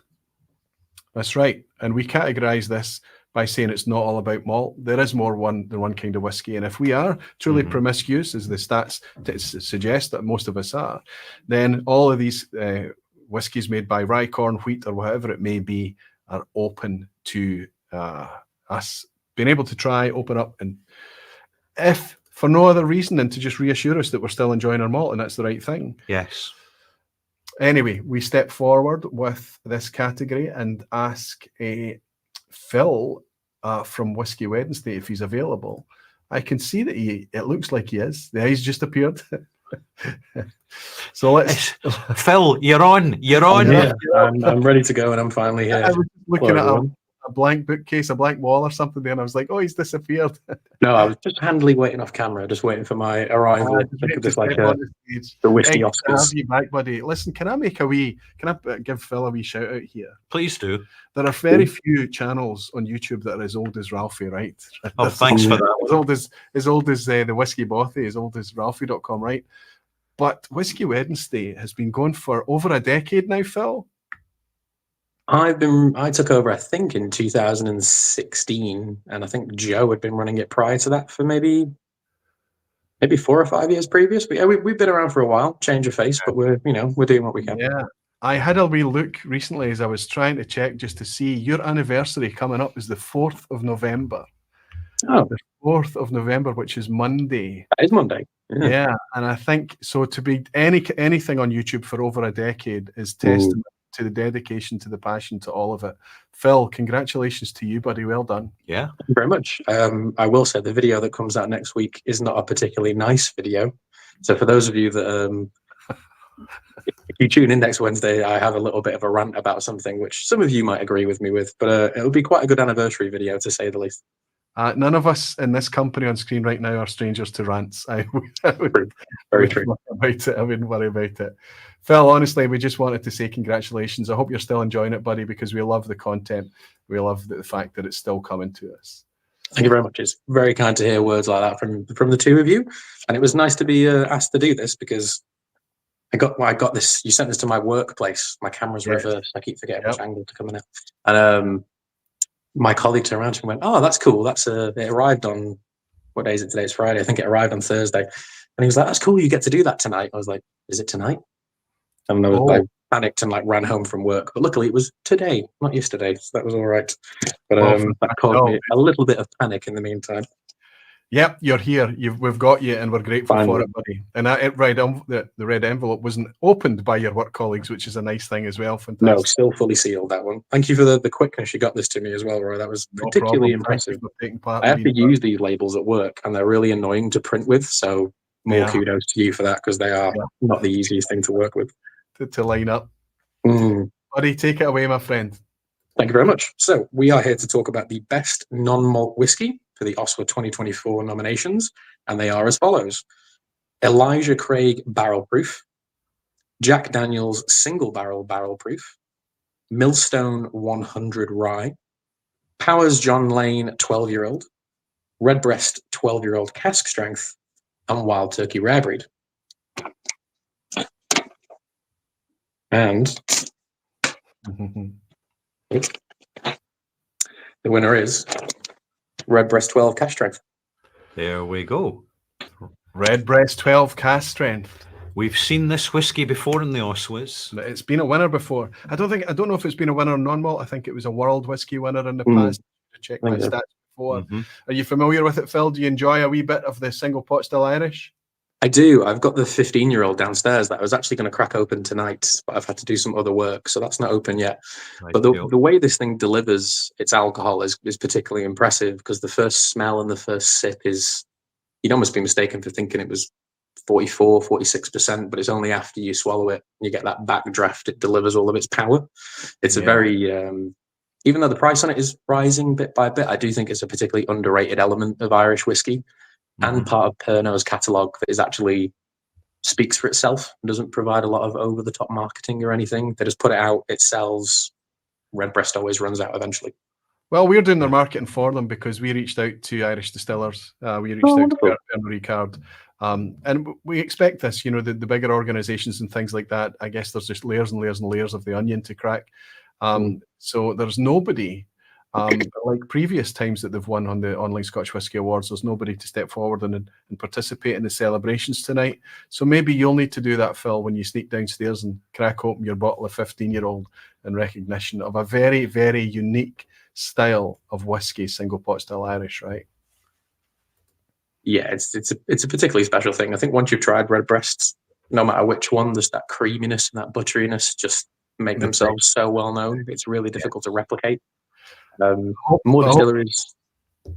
Oh, I was going to say more Sorry, distilleries now are using that pot still style, or making it, I should say. It's moving out of Ireland a little bit, but if you need to try the classic single pot still whiskey, this brand is just, you've used the word a lot already, but it's so ubiquitous to what they do, and it'd be weird if it wasn't on whiskey shop shelves across the world.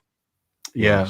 And I think when you think about single pot still, it was a category of whiskey that was almost lost, and now it's just so globally popular. And thank goodness for it. It is unique and delicious. Yes, indeedy. Phil, I hope that Redbreast 15 goes down very, very well. I hope you continue with the channel. I hope you continue the insight, the passion, the rants, whatever it may be. Well, yeah, just a wee word of advice here, Phil.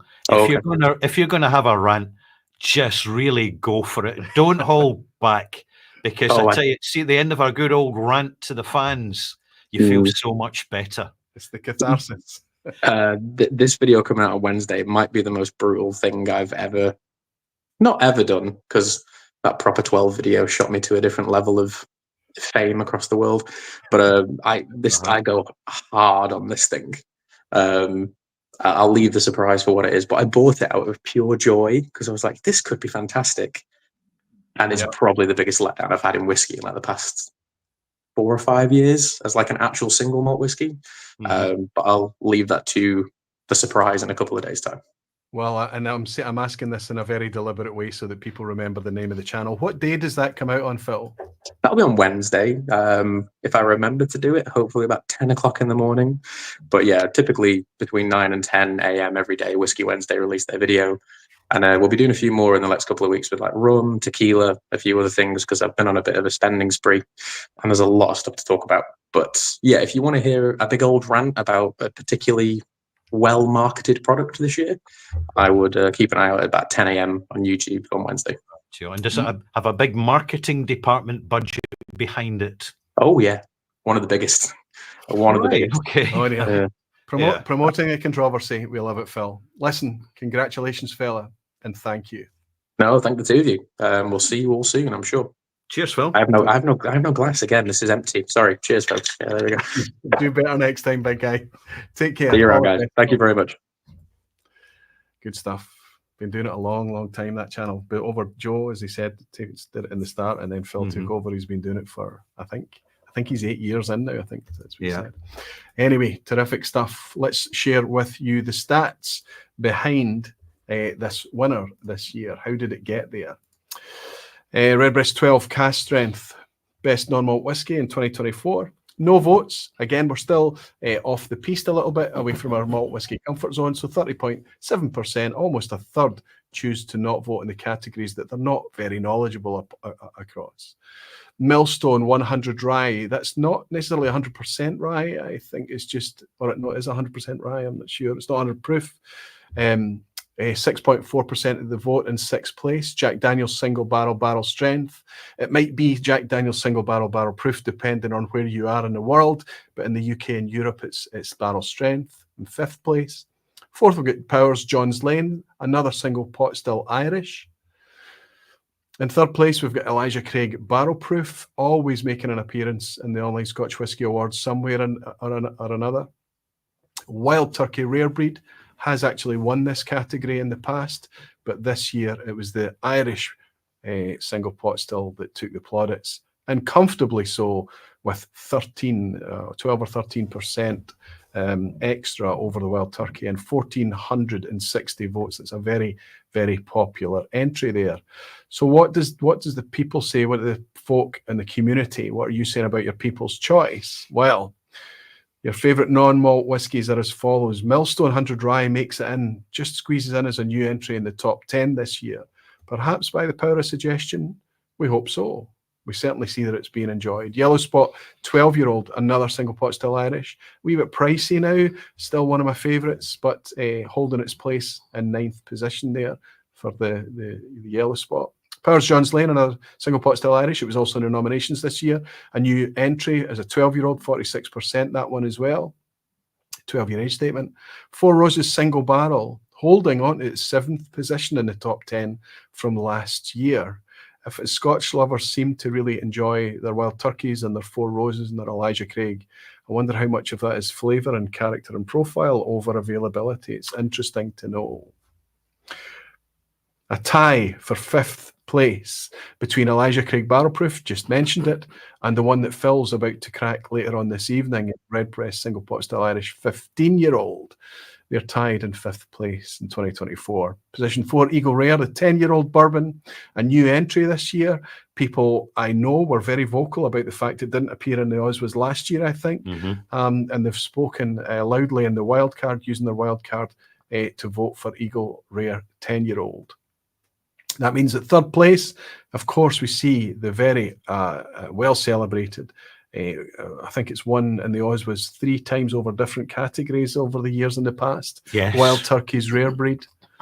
Very popular among Scotch drinkers. Sorry, there's the Redbreast 12 cask strength there. I've let the cat out the bag there.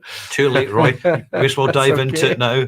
But despite that winning the category, we can see what's picked up the category. This is quite amazing to me. This is amazing. It's another Wild Turkey, but this is the 101, 50.5% ABV, obviously 101 American proof. But the value of this astonishes me sometimes. It doesn't matter where you pick it up from a specialist or online or whatever, it's always great value. But sometimes if you're just doing your shopping in a supermarket, you're seeing this for £23 a bottle. Yeah, that is very good value. It comes back to a comment you mentioned earlier with non-malt whiskies.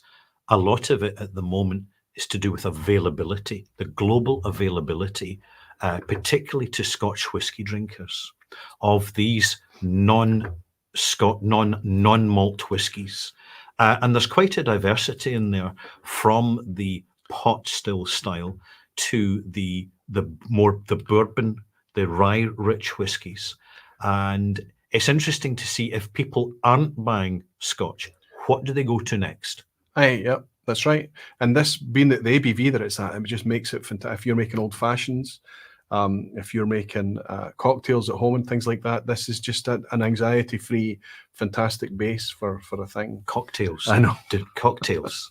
I think that would cause me anxiety. I never have whiskey cocktails. I forgot who I was sitting next to there for a second. Aye, well, there you have it.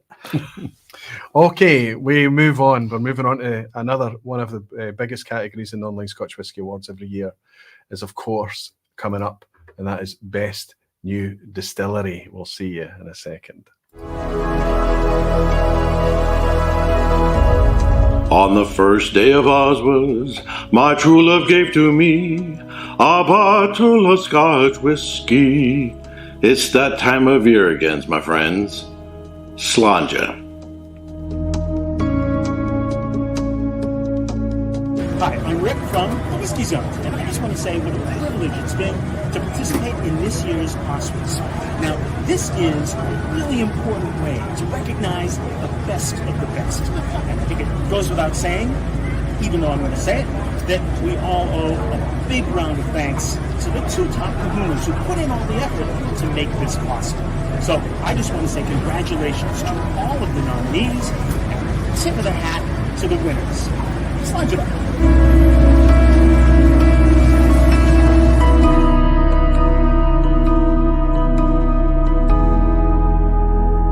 John, your whiskey neighbor here. Honored to be a part of the Online Scotch Whisky Awards. To all of the nominees, you made some fantastic whiskey. Thank you to everyone watching tonight. And again, of course, our hosts, thank you, Roy and Ralphie. It's so much fun to be part of this community. Cheers to you all. Cheers to you, Jonathan. Fantastic. Good stuff. Good to see everyone here. Okay, we're going to roll into our Best Distillery category for 2024. This is very popular, as I say, and this is how we define Best Distillery. The reason I put these words up on screen here is that anybody that's registered and filled in the form to vote, this is the words that greet them. This is what has prompted them to vote. It's where it's made. Many are committed to available and affordable quality, while others will chase what the market will stand. Here we celebrate the former. Yeah. It's not meant to guide anyone, but it's there to guide people over what we believe in the OSWAs and what the OSWAs are about. And so In order to celebrate this category, we are under the trifecta once more. The trifecta, after 3 years, 2021, 22, and 23, this was, of course, won by Janie Mitchell's Springbank Distillery. By a wide margin. And comfortably so, Yes. so. It looks like any year that the OSWAs choose to put forward Springbank and Best Distillery, it's going to be a really, really tough fight to see anything come close to it. This year, we invite the team forward once more to celebrate their trifecta award. Let's see how they're getting on this time. Oh, wonderful. Hey.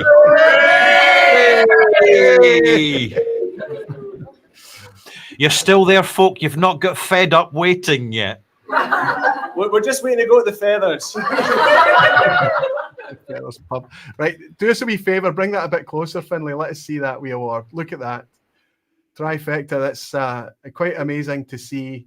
We talk about that planning permission, you better put some pressure behind it. There's some more real estate required. Of course, you knew this one was coming. This was announced to you last year after your third win in 2023. You've been asked to sit out this year, but in order to celebrate that achievement, you get to hang up a trifecta award. It's going to be quite remarkable, and to see that wall when we finally come down and see it. But Springbank isn't there this year, and yet we have already seen you for the third time. Well done, team. Well done. You not sick of the titles yet, then? No. Yeah. No sign of slowing down. No sign of slowing down. Just terrific achievement. Terrific stuff. If it wasn't there, and if this didn't happen, I think there would be quite a bit bigger questions still. Yeah. Tell me, with that package that arrived, did you receive a wee red envelope with it? There was something in there, so I'll just reach for that just now. It is your privilege, if you like, to announce the nominations for 2024 and the eventual winner after your trifecta. Finlay, take it away, please. Okay, so the nominations for Best Distillery are as follows. We've got Ardnamurchan in the Highlands. We've got Ben Romach in Speyside. We have Glengyle, which is about 400 yards that way. We've got Glen Scotia, that's probably about 1,000 yards that way. Yeah. We've got Kilholman in Islay and Loch Lomond, the Highlands as well. Fantastic. Now, you have no idea what's in that wee envelope, my friend. Let's get it burst open.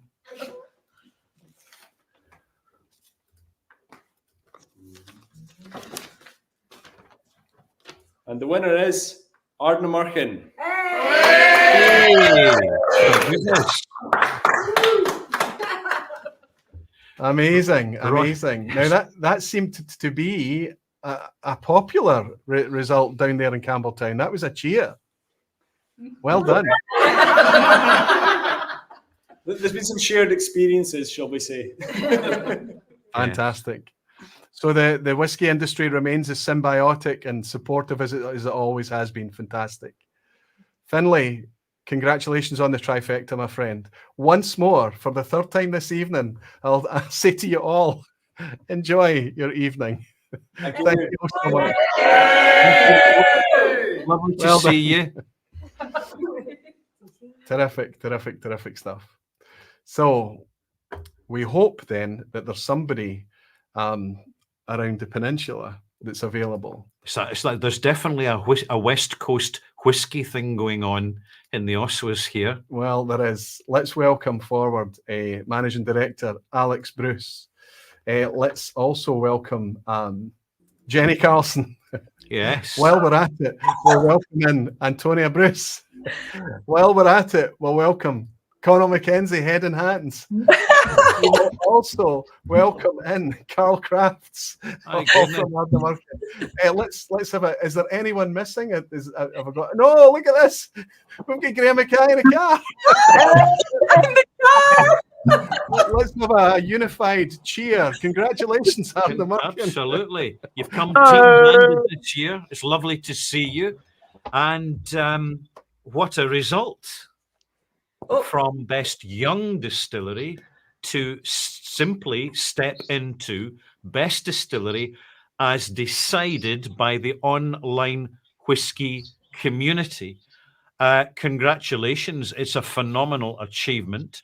And judging by the reviews and reports from your whiskey bottlings coming out at the moment, including the 10-year-old, your first 10-year-old single malt, there it is. You're being very well received by the whiskey sphere.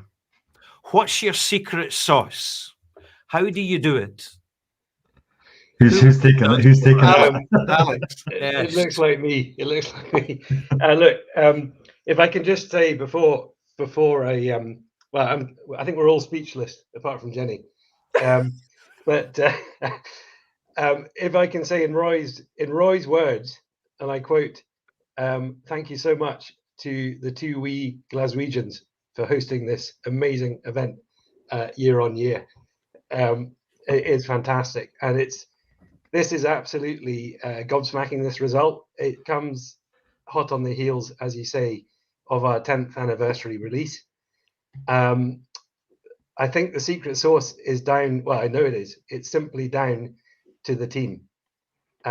We have, over the last 10 years, built an amazing team. Some of us have been here a wee bit longer than that. Certainly my sister and I have. But look, we have a fantastic team in Fife. We have a fantastic team in Ardnamurchan. We all love what we're doing. And we're just absolutely delighted that a few other people seem to quite like it as well. So thank you. You're very welcome. And thank you for the whiskey. Yeah, thank you. I mean, it says a lot that so many of you would give up this time on your Saturday evening to come along and participate in this. And what's your job? I mean, so many of you I've come to know, and you do genuinely love your job. The passion comes across. We're actually in the same house. We just don't want to talk to each other. Don't want to talk to each other. That's right. You don't have to. You've got an evening off. That's right. I remember one of the quotes that was from you, Alex, last year when we talked about, and I think it was live actually on the ceremony when you accepted your 3rd award for Best New Distillery. I think you talked about having to step forward and play in the big boys' playground this year, because after, you could have theoretically, you're under trifecta in that category, but this would have been your last year as Best New Distillery. You can't enter that category anymore. So it's Best Distillery. It's going to be quite shocking to a lot of people out there that a distillery that's only been around since 2014 has taken this award. But as Ralphie and I constantly remind people, we are not choosing this. We are stepping up and relaying what the community, what your customers, what your consumers are feeding back to you. 4,000 people, I'll share the vote breakdown for everyone, but the achievement is remarkable. Ralphie asked specifically what the secret sauce was. I'll say it's got so much to do with the liquid, the strategy, the availability, getting it into the markets, the right people, the quality of the liquid, the consistency, but it's got so much about the personality, and that's on screen right now. It's there available when we go and visit the distillery as well. Let me share something with you all that was sent in. Have a look at this. Hello and welcome. On behalf of everyone at Ardnamurchan Distillery, thank you very much for the award of Best Distillery 2024. Slàinte. Slàinte. Cheers. Quite amazing to see that even the people at the distillery care so much about this and love to hear the feedback from their community, the customers and the people that are buying the whiskey. And you're only 10 years in. Yeah, and it's very much appreciated by your customers because they see that in extra engagement and the removal of that anonymity that can occur between a brand and its customers. Yep. So I compliment you on discreetly, subtly, and very effectively getting that absolutely right. But for me, if I might add, one of the parts of your secret sauce is the sheer complexity and balance of flavor that you have successfully introduced into your whiskey. And when I did visit Ardnamurchan a few weeks ago, Alec, and we had a wee chat, you did mention the late Dr. Jim Swan. Yep. And he is so underrated for his expertise in assisting in setting up stills in distilleries to really make a magnificent whiskey. So I want to give out, you know, in retrospect, a wee shout out to the late Dr. Jim Swan, who was phenomenal in his skills. Cheers. Here's to Jim. Cheers. I've got one question that I would like to put to one of you as well. I suspect that you are very aware, there's a lot of humility in your team, and you are very, very aware that you are a young distillery and you're only 10 years old. I would go as far to say that sometimes when I speak to your team, the humility is such that you're a wee bit nervous about imposter syndrome. Can I put that to Conal McKenzie? Being an imposter, yes, absolutely. Yeah, look, I think you've nailed it there. Imposter syndrome is something that we all kind of go through, and you said it yourself. We're 10 years old.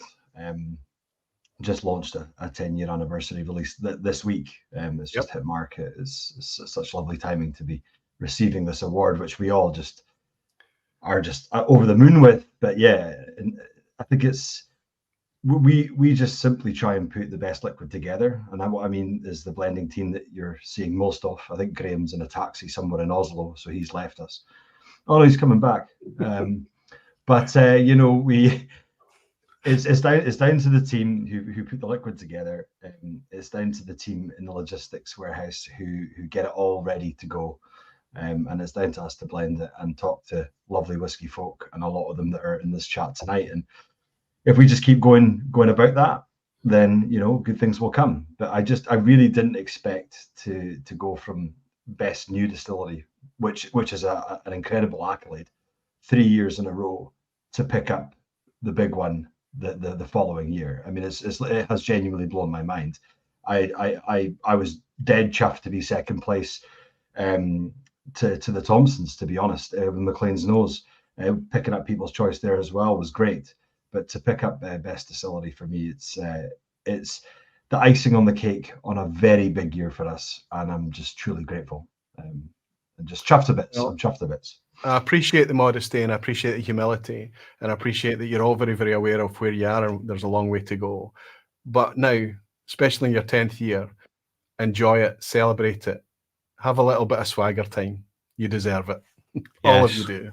And just to confirm, I spent most of today in a whiskey shop, and I could see your 10-year-old Ardnamurchan single malt selling vigorously. Just so as you know. It's the talk of the steamy. It is. Listen, to everyone, all of you, and for everything that you've achieved and all that you will achieve, Best Distillery 2024, easy. Congratulations. Well done, team. Thank you. Well done, folks. Thank you. Slàinte, thank you. Cheers. Right, there's a lot of folk to remove it. I think I'll try and do it this way and then remove them in that way. Amazing to see so many of them dropping in, even from taxis, yes, from whiskey festivals and places all over the planet. It's right? the power of technology, mobile devices. Yeah, exactly. So versatile now. Well, let's see how and I'm sure they'll all stay tuned in for this stuff as well, because they'll want to know what the breakdown was for their win in 2024. Mm-hmm. How close was it? Well, I can tell you that no votes. This is huge participation here. Everyone's got an opinion on distillery, right? Yes. I suspect no votes might be because their favourite or something wasn't there. But this is always very, very high engagement for this category. In 6th place, Loch Lomond at 9.5%. 5th place, Benromac, 13.3%. Glen Scotia, 16.5%. Listen, the nominations didn't miss this year. All of these distilleries that we're going to share with you are zeitgeist, fantastic distilleries. Glengyle, 27.7%. Again, a young distillery, only 20 years old. Mm-hmm. Glen Scotia, Renaissance. Benromac, Renaissance. Loch Lomond, the Renaissance. All of it. Kilhoman, a new distillery. 2005, Kilhoman, right? Yeah. Younger than Glengyle, I think. And of course, Ardnamurchan, with 1,330 votes and 30% of the vote. Mm-hmm. Ralfy, that's the community telling them that they're getting some things right. I would suggest it's hard to figure out what Ardnamurchan are getting wrong. Mm-hmm. It's very telling. And what you and I really enjoy as we as we analyze the detail here, and people watching are picking up on seeing where the expertise directs their votes, the popularity, the perceived value for money, and the reward for the investment in buying bottles of whiskey. All of these distilleries are highly worthy as contenders. They all bottle good stuff. And it really is quite competitive. And it's all the more telling that, not by a wide margin, but there's Ardnamurchan gone straight from best young distillery to best distillery. There definitely is a secret sauce happening here. And I would say any new distillery starting now really wants to pay this business a visit and just get a little bit of insight and understand, just even by following Instagram, social media, of the frequency, the originality, and the inventiveness by which the Ardnamurchan team present themselves, at times quite playfully, on social media. That is important. It really matters. David Sturck nailed it in one of his books when he talked about personality behind products. Yeah. Personality behind businesses, the human face, people by people. Yeah. And I think that's, you can see it happening down at Springbank. You can see it happening. Just look at this list of distilleries in front of us now. There's a face that we recognize behind each and every one. Yes. People's Choice. Let's see what's happening there. What did you guys have to say about it? I suspect that you might want to juggle things up a wee bit in this one. Let's see. Okay, coming in at 10th place for Best Distillery in People's Choice in 2024 is Deanston in the Southern Highlands. Fantastic, celebrated distillery, bringing some natural products and very well loved. Sister distillery over in Mull, Tobermory, claims a place into 9th for 2024. So that's two of the distilleries. And there's the third. All three of Burn Stewart Distill, these days in the modern form known as CVH Spirits, all three distilleries in the top 10 for 2024. That's what Integrity Products brings, I think. Glen Scotia, just up the road from the people that we've seen celebrating down at Glengyle, claims a place this year to 7, continuing their renaissance, and it's fantastic to see the reception. Kilhoman, still in the top 10, a bit of a slip this year. Be interesting to see what's claimed ahead of Kilhoman. I suspect there's been a bit of a backlash on a wee bit of pricing, but I think there's still some fantastic products out there from Kilhoman. Here we are, Glengyle, one of the Campbelltown distilleries, climbing 4 places to 5th place for this year, and well deserved. In 4th place for 2024, Arran, Lochranza. They've already been on here celebrating their trifecta, doing a fantastic job over on the island. 3rd place, Ardnamurchan Distillery, the winner in the nominations for 2024. That leaves room for 2 more distilleries. We can guess one, Ralphie, but the other one's harder. And can we say that you're enjoying the vignettes and the videos and things for the first time tonight? You like to turn up and you like to watch these things and enjoy them. But this is the first time you're seeing a People's Choice, right? So I know that you know what one of them is, but let's see what's in position 2 for your People's Choice. Right. Springbank. Okay. It's not in the number 1 position this year. This is the community speaking. They've used the wild card to say, hey, OSWAs, I appreciate your nominations program, but you forgot a distillery this year, and it's a glaring omission. And we want to remind you that you forgot it. And first place for the People's Choice by a huge margin is Brookladdy in 2024. Right. Now, I would suggest it's because of the consistency, the affordability of the 50% bottling of Port Charlotte, which is arguably one of the finest heavily peated single malts coming out of Islay at the moment. But also, it's nice to see Brookladdy coming back into view again, because it's been building and building and building. And it has that, although it's changed ownership and it's kind of lost its edgy reputation that it used to have, it's lovely to see that the continuity of some of the brands coming from Bruichladdich are being acknowledged and recognised, and obviously bottles are being bought. Yep. Yep. I have to say I nominated Bruichladdich myself in 2024. We don't get our way necessarily. We don't. It's quite glaring, the omission of but that's going to happen. We're getting on for 150 Scotch whisky distilleries, Ralphie, representing hundreds and hundreds of brands. There's only 6 spaces available in each category in the OSWAs. We have to go by nomination, but we will also bring you the People's Choice Top 10 chart so that we can share your voice as well. But there we have it. We move on now. That's quite an interesting wee thing to share with you all. I hope you enjoyed that.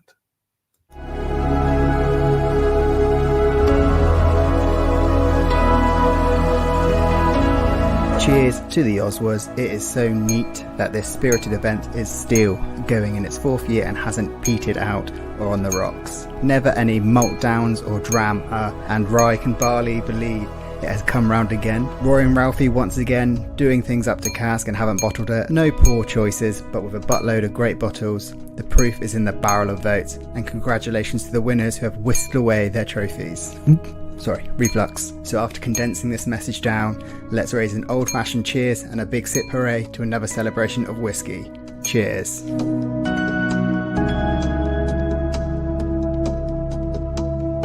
Hey everyone, I'm Hannah, and this is my husband Ethan. We're from Me, My Wife, and Whiskey. We want to thank you all for tuning in to this year's ceremony and placing your vote on the 2024 OSWA selection. Thanks as always to Roy and Ralphie for hosting. Thank you to all the other contributors for taking the time to help us refine the nominations. And of course, well done to all of the nominees and congratulations to this year's winners. Here's to another great year of whiskey. Cheers. Hey, it's Jeremy. This is Rob. Just want to give a quick thank you to all who voted for the nominees of the OSWAs. Super excited to do this every year. Cheers. Thanks again, Roy, Ralphie, and everyone who voted. What a time. Cheers, guys.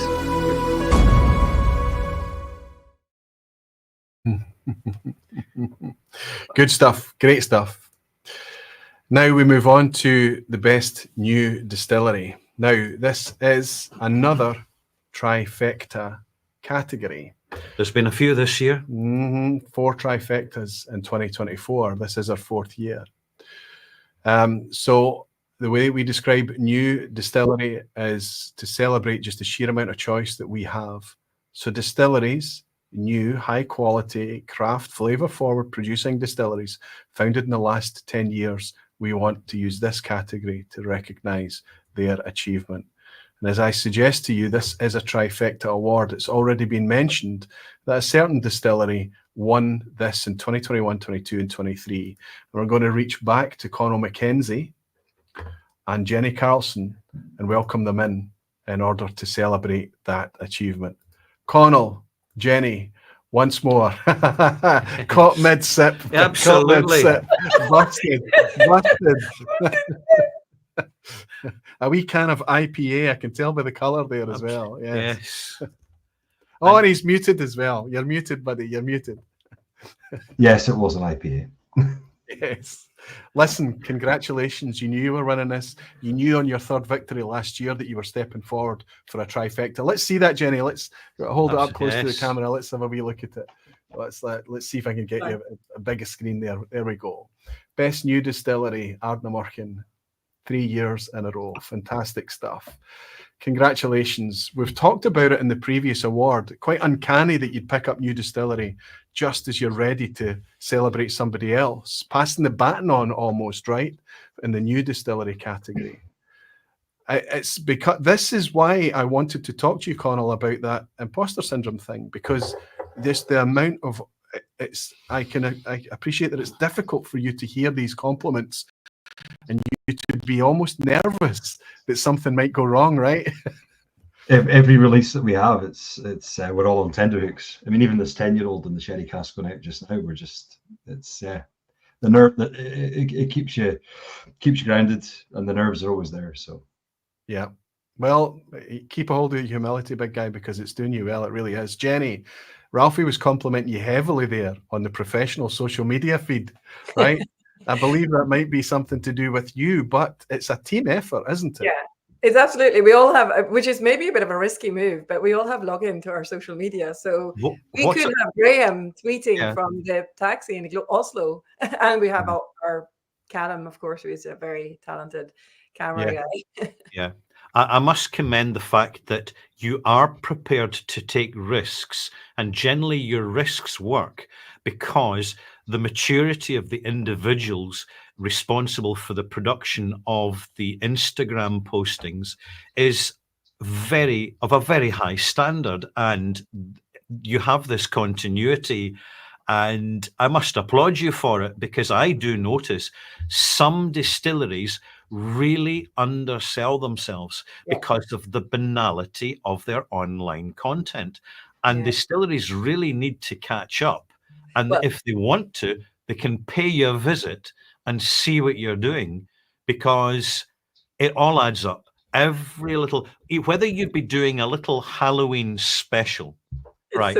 Yeah, I saw it. Nicely done. Yeah. That just little suggestibility, nothing over the top. It really, really works. And it's a little bit tongue in cheek. And it's just a little bit.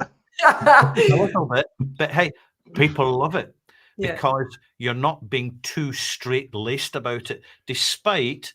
Well, listen, we spend a lot of money on our social media. Well, it is. Yeah. Well, I tell you what, it's a fiver well spent. You're absolutely right.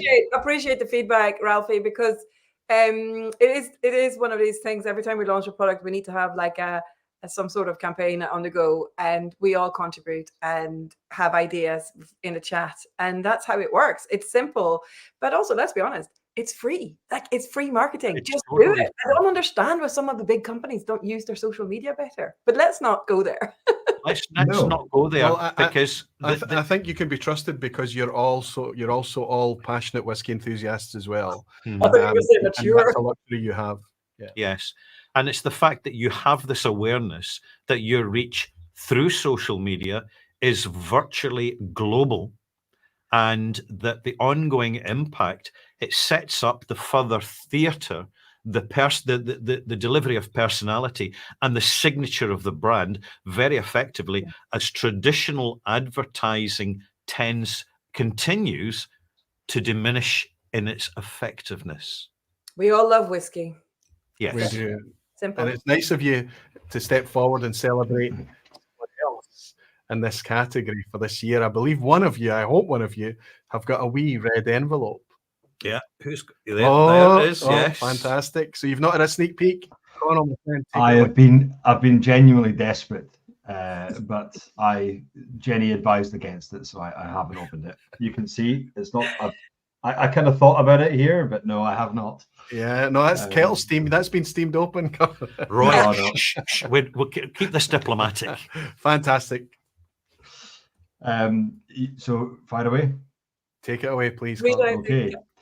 So the nominations for the 2024 Online Scotch Whisky Awards in the category of Best New Distillery are as follows: Ardnahoe, Glasgow Distillery, Isle of Raasay Distillery, Lag Distillery, Lochleigh Distillery, and Torreveg Distillery.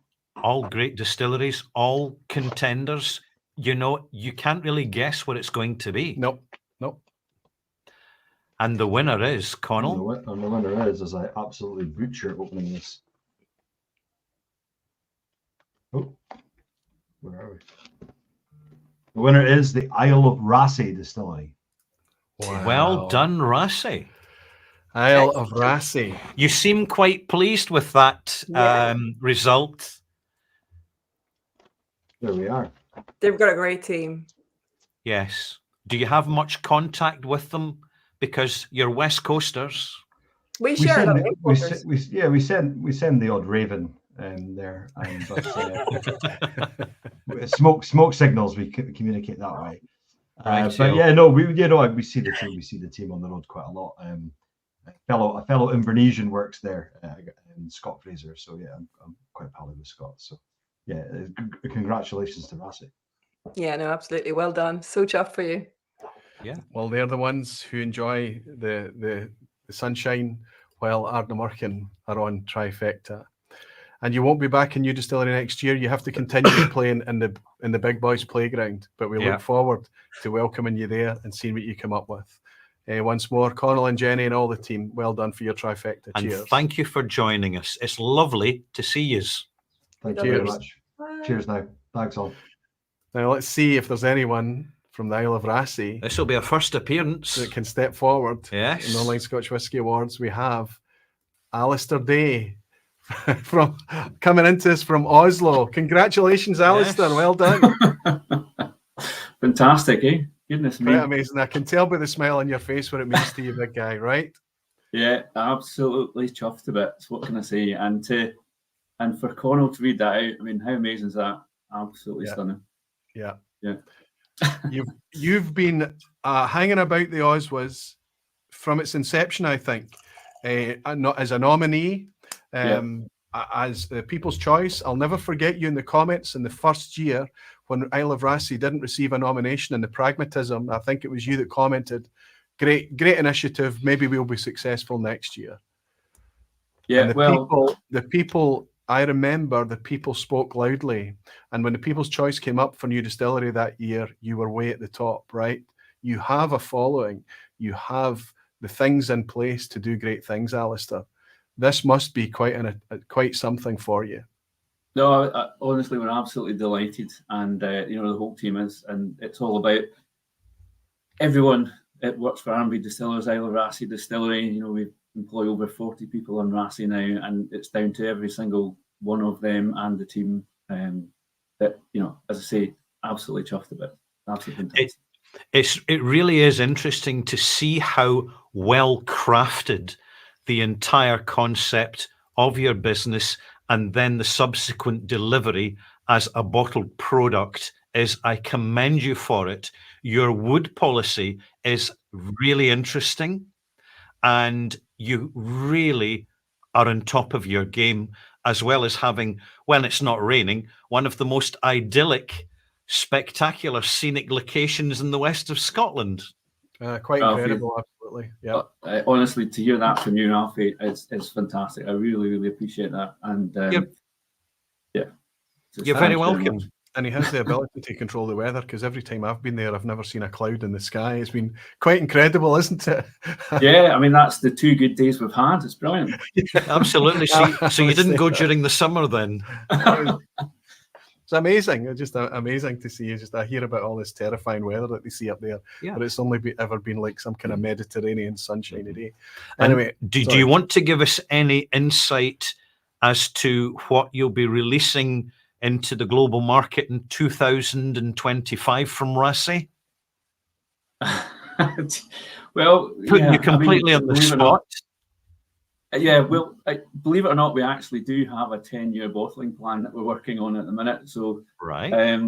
I'm delighted to say that our signature Isle of Rassay single malt is a big part of what's going to happen. Certainly for the next 10 years anyway. And I've got a wee glass of our Duncana poured tonight. That's going to be an annual release going forward. And that's your sherry cask?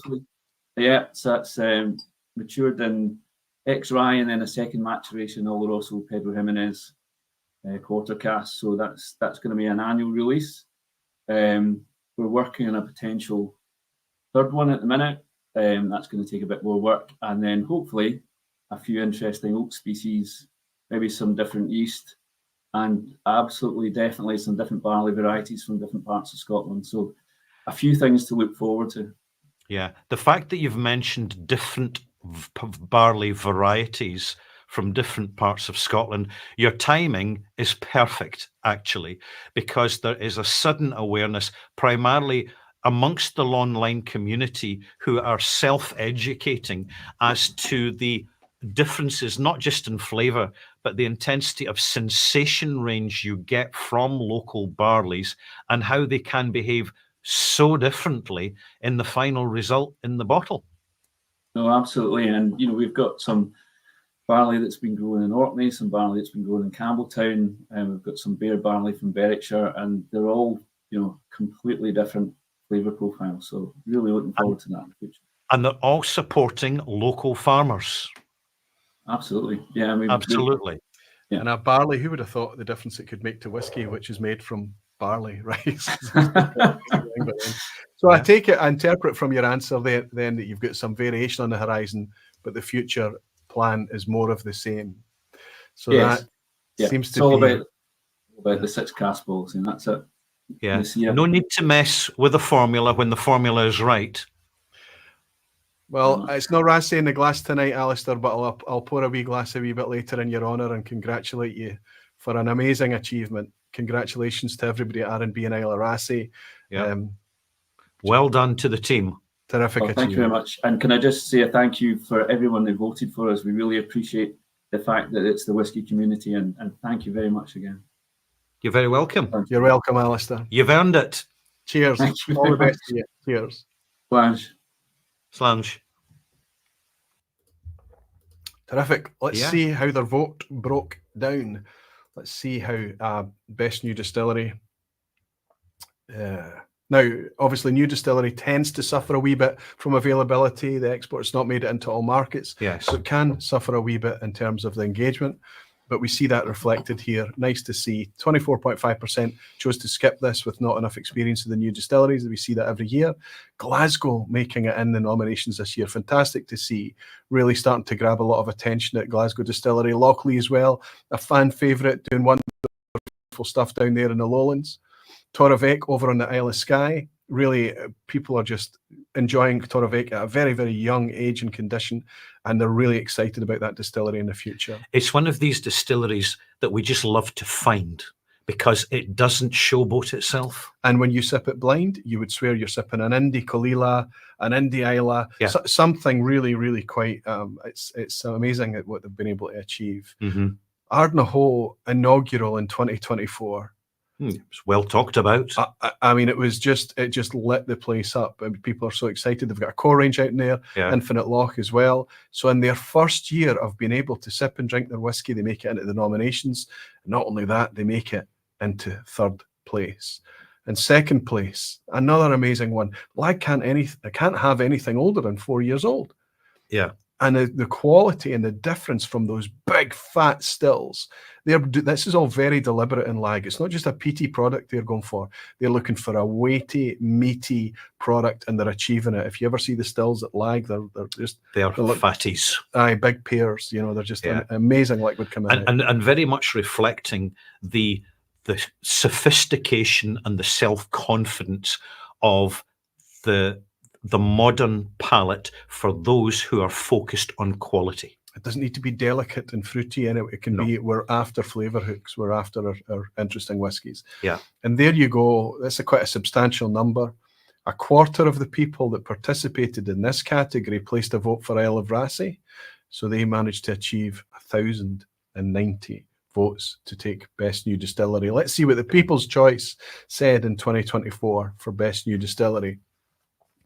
A tie in 9th place for Lindors and Kingsbarns, two neighbours actually over there in Fife, looking at that. Lindors was in 10th last year, climbing up to tie in 9th, and Kingsbarns holds 9th place. An English distillery makes it in here, Ralphie. Lovely to see. The cheek of it, lovely to see it, absolutely. White Peak slipping a place, but still in people's top 10 in 2024. In position 7, we've got Glasgow Distillery, a new entry. Everything to do with the secret sauce that we're talking about, good quality liquid, fair prices, integrity presentation, personality behind the brand as well. Fantastic to see Glasgow getting some recognition in there. And it's wonderful to have whiskey back on the map in Glasgow at Clydeside and Glasgow Distilleries. Yes. Amazing. Isle of Harris, again, brand new, just a new release within the last year, but plenty of it out there. A lot of it made it into the market quite quickly. They're already on, I don't know what batch they're on now. They're up about 10 or something now, batch 10. But people excited about Isle of Harris enough to give it a new entry in 6th place in the People's Choice. And another characterful West Coaster. Interesting to see how all of these are going to develop and whether that provenance will kick in. You know, the west coast of Harris, the west coast of Isle of Rassy and things like that. And down the here, lowlands. And the lowlands at Lochleigh. Slipping a wee bit here, but still holding firm, as I say, a community enthusiast and a fan favourite for the Lowland Distillery of Lochleigh in 5th place. amazing to see. Lag, the one we've just been speaking about with those big stills, that meaty character, that heavily peated style, making it into the People's Choice as well. And then in third place, we have the Sky Distillery that Ralphie and I were just talking about, Torevik. Heavily peated spirit, delicious it is too. In second place for the People's Choice, we see Ardnahole. Yeah, straight in there. This is incredible to me. They've just released a core range, but it's maybe 2-3 weeks old, the Infinite Loch, and their first inaugural release was this year. Such an impactful success that it put it at number 2, which means that who's got number 1 in the People's Choice? Well, of course, it's Isle of Rassay, climbing 3 places to take the People's Choice in 2024. So they get the recognition through the OSWAs nominations process, finally winning the award, and they get that reinstated through the People's Choice as well. There's an interesting observation to make here, Roy, in that of all the list of new distilleries, none are in the Speyside region. I'll keep that up. This has been a constant topic for us for years, right? Yeah. You occasionally see Ben Romack getting a wee float in there. Sometimes you'll see Glenallachie getting a mention, but outside of those two, despite it being such a densely populated area for Scotch whisky production, over 50 distilleries in Speyside, right? Yeah. And there are new distilleries in Speyside, Ballindalach, for example. Yes, absolutely. But, you know, the Speyside region, I'm wondering, does this reflect a kind of shift in people's taste expectations from whisky? I think if you wanted to build a new distillery in Scotland, there wasn't a lot of space available to you in Speyside to do it. So you probably had to be a wee bit more out here and things. Like I say, there are new distilleries appearing. The Cairn, you mentioned Ballindalach. We need to see when these products hit the market, we need to see them at more affordable, more available prices, right? That there's sometimes just that air of exclusivity there that can keep it away from, you know, the regular kind of whiskey drinker, and that means that it doesn't get a lot of airtime. Yes, it can be seen as being a wee bit stuffy, a wee bit exclusive, and I think brands need to be careful of that. But yes, I think it's going to be interesting to see if we see more vitality coming out of Speyside in the future. Absolutely. Okay, how are we doing for time? We are a wee bit late, but only by a mere couple of minutes, Ralphie. I think we're doing okay for a wee change. So far. Hello, and thank you for joining us here once again at the OSWAs to celebrate and share our love of whiskey. Have a great night, and cheers.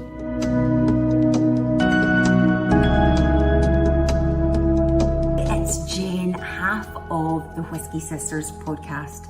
Very excited because the OSWAs, let's face it, is the voice of the whisky community. The results we've all been waiting for. Massive congratulations to every single one of the nominees, and yes, well done to all the winners. Cheers, Whisky Pals.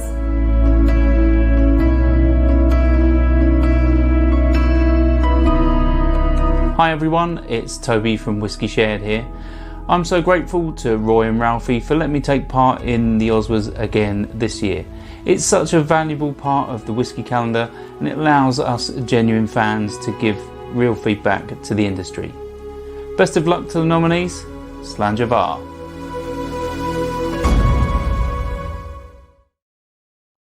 Okay, good stuff. Now we move on to, we're not back into bottles yet. We're going to celebrate still businesses. This is the last of the categories doing such, and it's best independent bottler. Now, those of you who have tuned into the OSWAs in the past will know that this is another trifecta category. How do we define best independent bottler? Well, independent bottlers are perfect for the enthusiasts bringing different takes on our favourite spirits from the core range official bottlings, and in some cases when there doesn't exist an official core range bottling, we can enjoy it through the indies. In time, all our collections, when availability allows, starts to lean heavily towards the indie bottlers. Hopefully those that focus on quality at a fair price are the ones that's recognised and awarded in the online Scotch Whisky Awards, and that's certainly been the case over the last 3 years, in 2021, 2022 and 2023. Comfortably, easily, it was won by Signatory Vintage.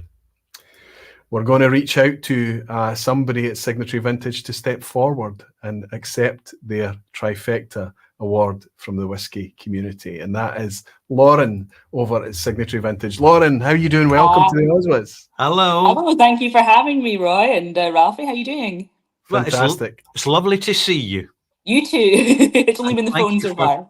Thank you for stepping forward on behalf of Signatory Vintage, because it's a hugely popular independent whiskey bottler, and it's just great that one of the things the OSWAs can do is really give you a quality of feedback from your customers globally as to how they feel you connect with the quality of the bottling, with the prices, and it's lovely to have, I think, this quality of connectivity, especially with you coming on to our live show.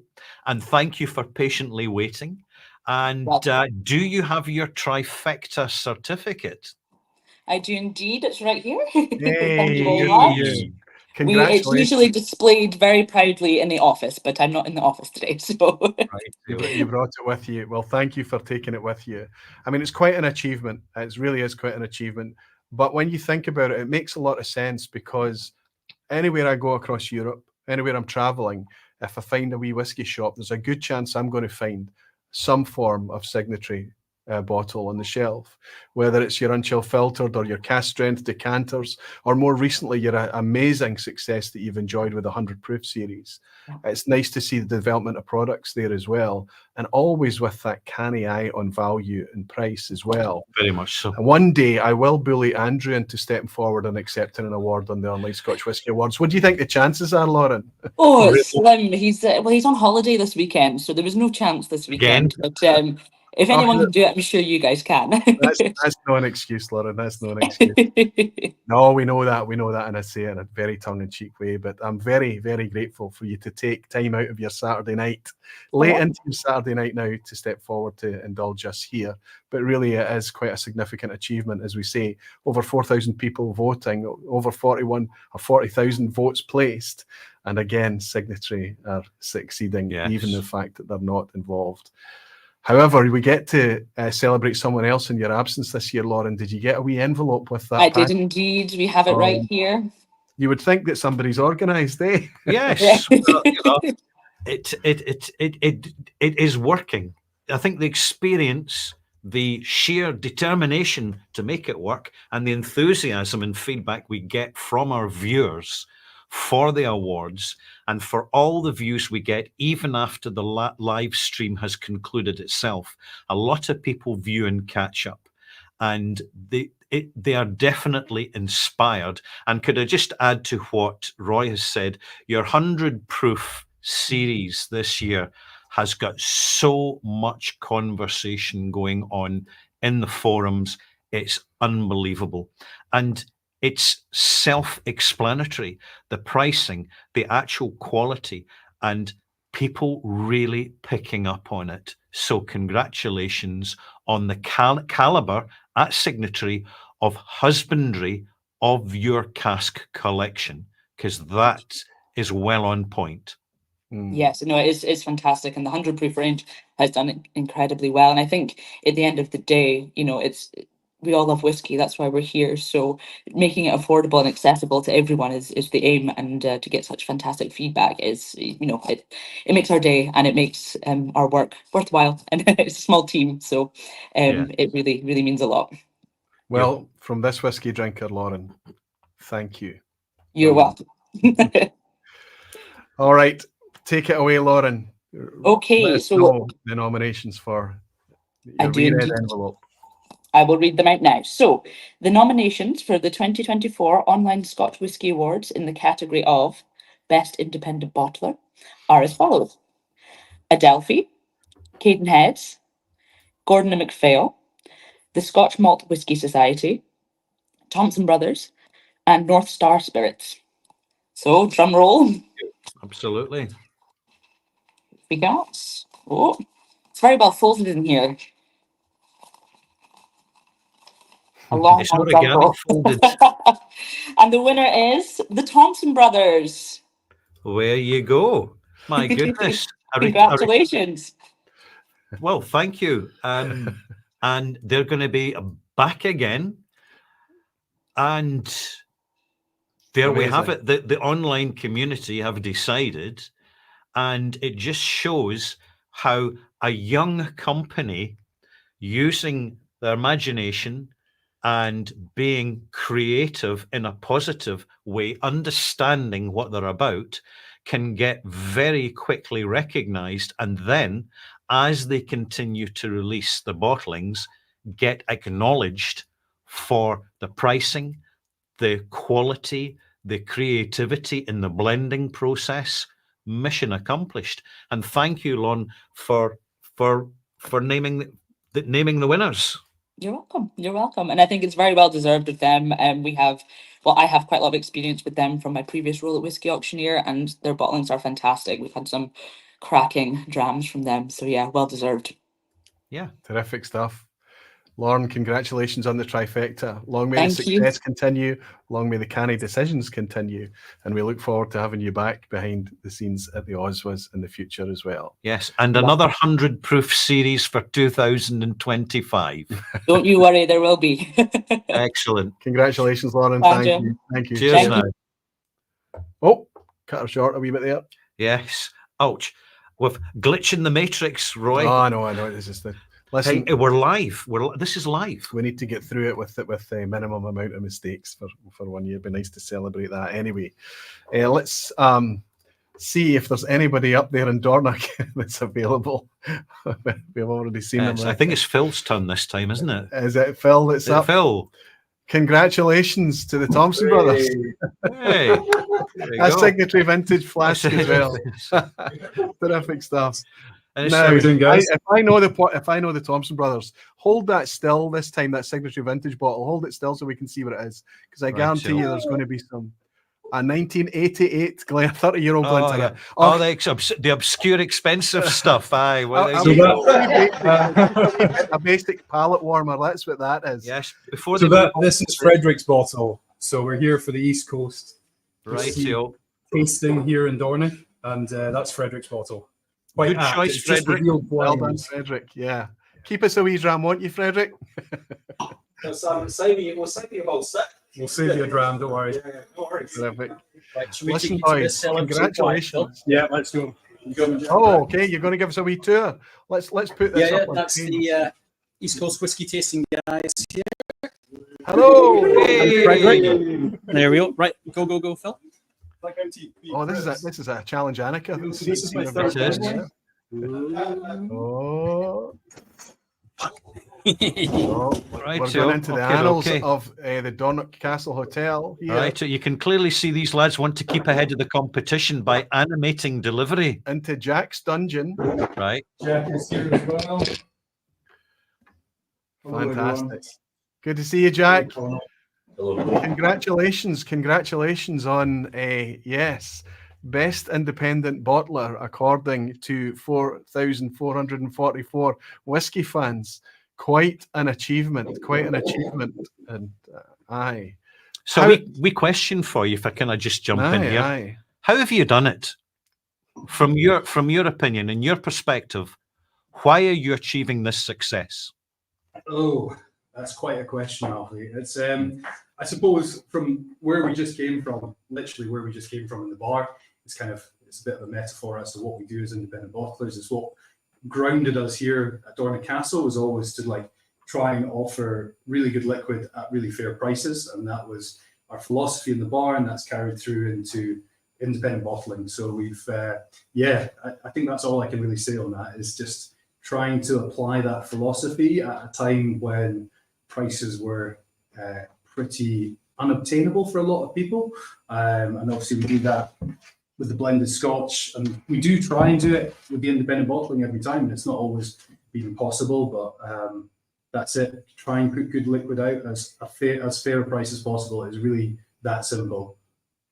I think you and I have had some discussions in the past, Phil, about quite candid discussions about the discomfort you have when things are a bit expensive. You don't like it. You remember vividly your days as a whiskey enthusiast and a whiskey fan first and foremost. And I think that there's a theme throughout tonight, and that is that passion, that love of the liquid seems to drive everyone forward. And, the fact that it's a business as well, the two things are not necessarily mutually exclusive, right? Yeah, for sure. I mean, I think what's really nice about the OSWAs and the people that you're seeing nominated and winning the OSWAs, the majority of it is small independent companies who are going out and kind of carving their own path in this like quite traditional industry. And I think that's really, really nice to see. And I think the more of that we can encourage, and 4,000 people voting for this is really pretty humbling.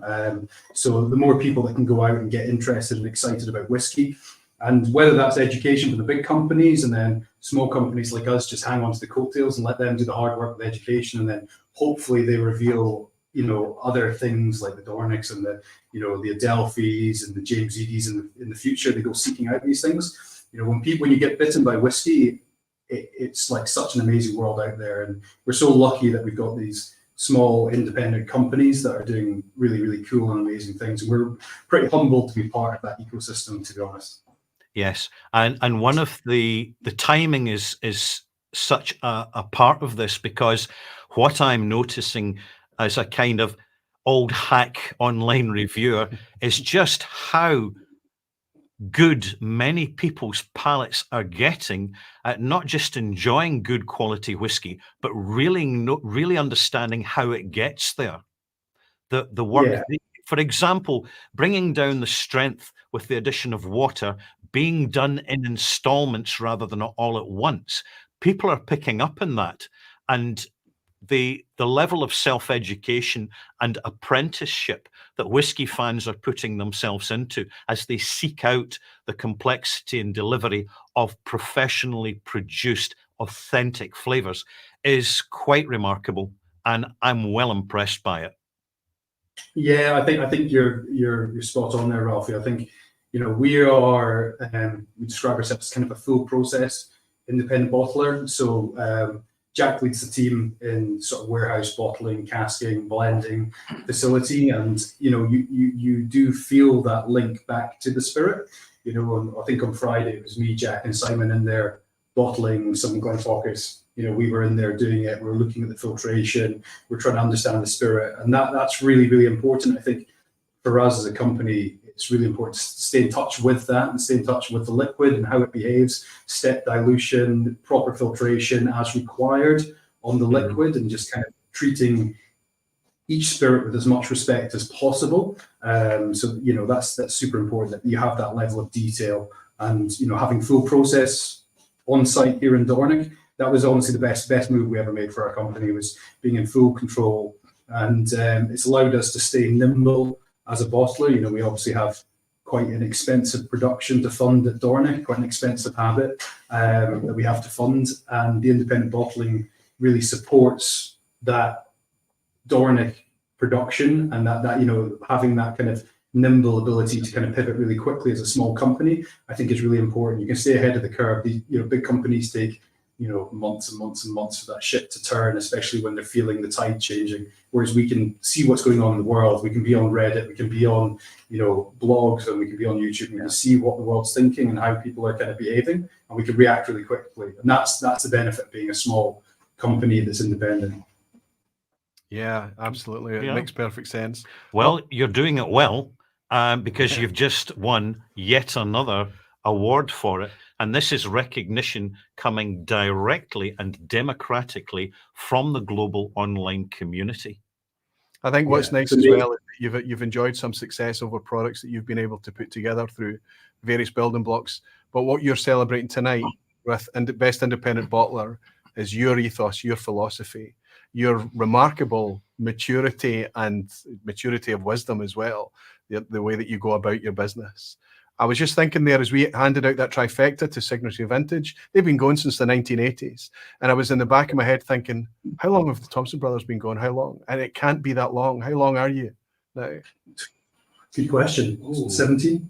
Sorry. Well, the first Thompson Brothers bottling in our kind of current library is 2017. 17. We did a few things for the bar early on when we were here, but probably 2017. There's a few things before that called Thompson Brothers, like for the bar, for special events with friends. And we were, clubs. from that perspective as well. So we were kind of coming into the end of the age of innocence, and as we did with the bar, when rare bottles are getting crazy expensive, we did come in at the end of the age of innocence. But any savings that we can start making on casks, we'll try and pass it down to the consumer. And I think this year when Jack blended up Sutherland blended malt, we managed to get the price down by £10 a bottle. So we did the opposite of what most companies do, and the Sutherland was always 85 for the past 2 releases, and we managed to get it down to 75. And that wasn't a choice of saying, because the Sutherland sells out. So like, why not? That's the philosophy of a big company. Well, it sells out, so why not just keep the price higher or keep hitting that ceiling until it doesn't sell out? But for us, we'd rather just be like, okay, well, we're making our margin. We paid less for this liquid, so let's pass that on to the consumer. And I think, as long as we continue running a company in whiskey, I hope, we apply these philosophies long into the future and keep giving back to the community. But yeah, with regards to the other bottlers, it's pretty humbling from our perspective to have, we grew up with these guys, the Gordon MacPhails and the Signatories and the Adelphis, Cadenheads. We still seek out their bottles to the bar. Tonight's tasting, we're doing a 1964 Adelphi Springbank 32-year-old for the US. We're doing a 1988 Glenturret by Signatory. We're doing a Gordon MacPhail Longmore in 1968. So all of these guys, SMWS, we're doing an SMWS 66 Glenlivet. So these are all, it just shows you the power of independent bottlers. They have that ability to pick out casks and have access to them to charge a really fair price. And I hope that the larger industry, sees the additive effect of independent bottlers to the ecosystem of whiskey and the education of whiskey. And instead of having these, quite prohibitive barriers sometimes as far as pricing goes to liquids, that I hope that a lot of big companies perhaps look at us or look at James Eady or look at other independent bottlers and new independent bottlers and what they're doing and saying, actually, we should support these guys. We trust them to do the right thing with this liquid. Let's not just make as much money as possible from the casks. Let's give it to the people who are going to educate about Scotch whisky. And that should be category first. And I think a lot of bigger companies, I hope that they're starting to think that way. And so that's like me with my cap saying, please give us some more casks. But it did sound a wee bit like that, but there's a lot of sense in what you say. And what you're talking about is being medium to long-term minded instead of short to medium-term minded. And I think it's whiskey we're talking about. It's not, we're only here for a little while. We hope that whiskey lasts way beyond us. And I think that you guys have got it right. Long may it last. People know that you've got it right, and they're celebrating everything. And I don't think there's a better way for your community and your customers to celebrate it than for them to speak loudly and vote for you in this award this year.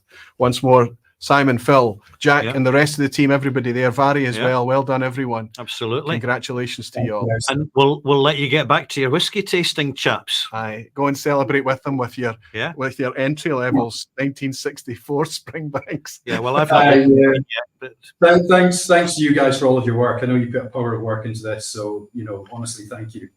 It's a pleasure. It's a pleasure. Keep bringing the liquid, guys. Well done. Cheers. Cheers. Cheers. Thank you. Yeah. Let's see. How's your 1966 Glen Grant. Glen Grant. Oh yes, yeah. I mean, I've not opened my bottle yet. Maybe No bad. Maybe for the new year. Hey Ralphie, if you're going to do it, right? Yes. So let's see how the Thompson brothers won their award. Let's see how the vote broke down this year. Independent bottlers, they don't make it in every market. We expect some people to skip this category, so the no vote count was for this year 22.7%. That's still not bad.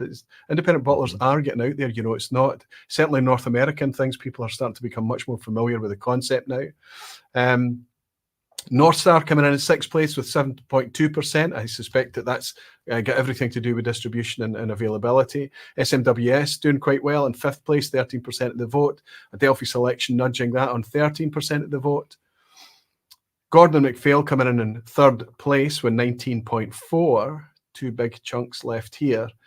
And Cadenheads coming in 2nd place, 21.9, 22%, meaning that the Thompson brothers won it with 1,177 individual votes for them. Yes, they've got a lot of fans out there, Roy. And I know that some people out there are going to be looking at these percentages and saying, well, this doesn't add up to 100%. This is nonsense. This is something going wrong. Well, of course it doesn't, because we've changed it this year. What we used to do was make the ratio add up to 100% so that it would be obvious. But this year I wanted to represent what people are actually voting for. So people have more than one vote to place in the categories. Mm-hmm. So what the percentage counts is the amount of people that chose to place a vote on each individual segment. I hope that makes sense. And that's why in none of the categories in 2024, it's going to add up to 100, because what the stats are doing is measuring the votes. You can place more than one vote in all the categories. That's why it doesn't add up. Let's see what you decided the people's choices were going to be for Best Independent Bottler in 2024. Adelphi in position 10 for 2024. Been around for a wee while now. I think they're good 20 years more, maybe more, 25 years old, Adelphi. Well celebrated, very high-end bottles, often just some of the best liquid. Canmore, fantastic to see them holding their 9th position. Over there, it's Morrison Distillers, isn't it? The parent company, yes, behind Canmore. So Old Perth comes from them, as well as Mactala and other brands too. Then in position 8, we've got Dougie Lang, remarkable regional malts and lots of the Old Particular and the Provenance series and so many more. In position number 8, sliding down a wee bit, but I guess that's got a lot to do with the competition. Decadent Drinks. That's Angus McRail, that's Julie Hamilton, that's the people behind Decadent Drinks. A new entry in position 7 in 2024. I suspect that's got a lot to do with a lot more of their products becoming a bit more available. Their Equinox and Solstice, for example, things like that, just getting it a price that people can actually pick it up and try some of the fantastic liquid that they're sharing. Then a tie for 5th place between James Eadie. Amazing to see James Eadie getting recognised in the People's Choice, climbing 2 places to do it, to tie with Gordon and MacPhail, which is a new entry at number 5. Gordon and MacPhail has been in the People's Choice in the past, but it slipped out in 2023. It's making it back into the list in 2024. And then in 4th place for this year, we've got Scotch Malt Whisky Society. Enjoyed one of the nominations this year. Climbing a place as well, SMWS. Cadden Heads is holding strong, holding firm in 3rd place. I suspect that Cadden Heads sometimes struggles a wee bit with availability. You know, the best place to buy Cadden Heads is, well, to travel down to Campbelltown, but yeah, the only place to get a hold of your Cadden Heads more often than not is Cadden Heads, right? So that means Thompson Brothers holding 2nd place from last year. They were already dicing with the top dogs, right? It can only be one company that's taken the People's Choice. Yes. But once more, I need you to look at this wee blue bar as it comes up here. Quite incredible. Incredible. It's everything to do with the fact that they've been around for decades, the depth of the stocks that they have, no doubt, their attitude to the market, their pricing, the products that they put out there, the fact that they're available in so many markets as well. It gets around, no doubt, but overwhelmingly voted the People's Choice for Best Independent Bottler in 2024 by the community. Well done, signatory, on that accolade, and well done on your trifecta as well, as we try our very, very best to keep things moving.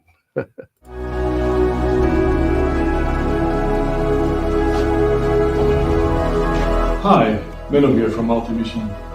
I want to thank everybody who voted for the 2024 OSWAs, and a massive congratulations to all the winners. It's really important that we have these fully independent, non-endorsed whiskey awards. So, slides to you all.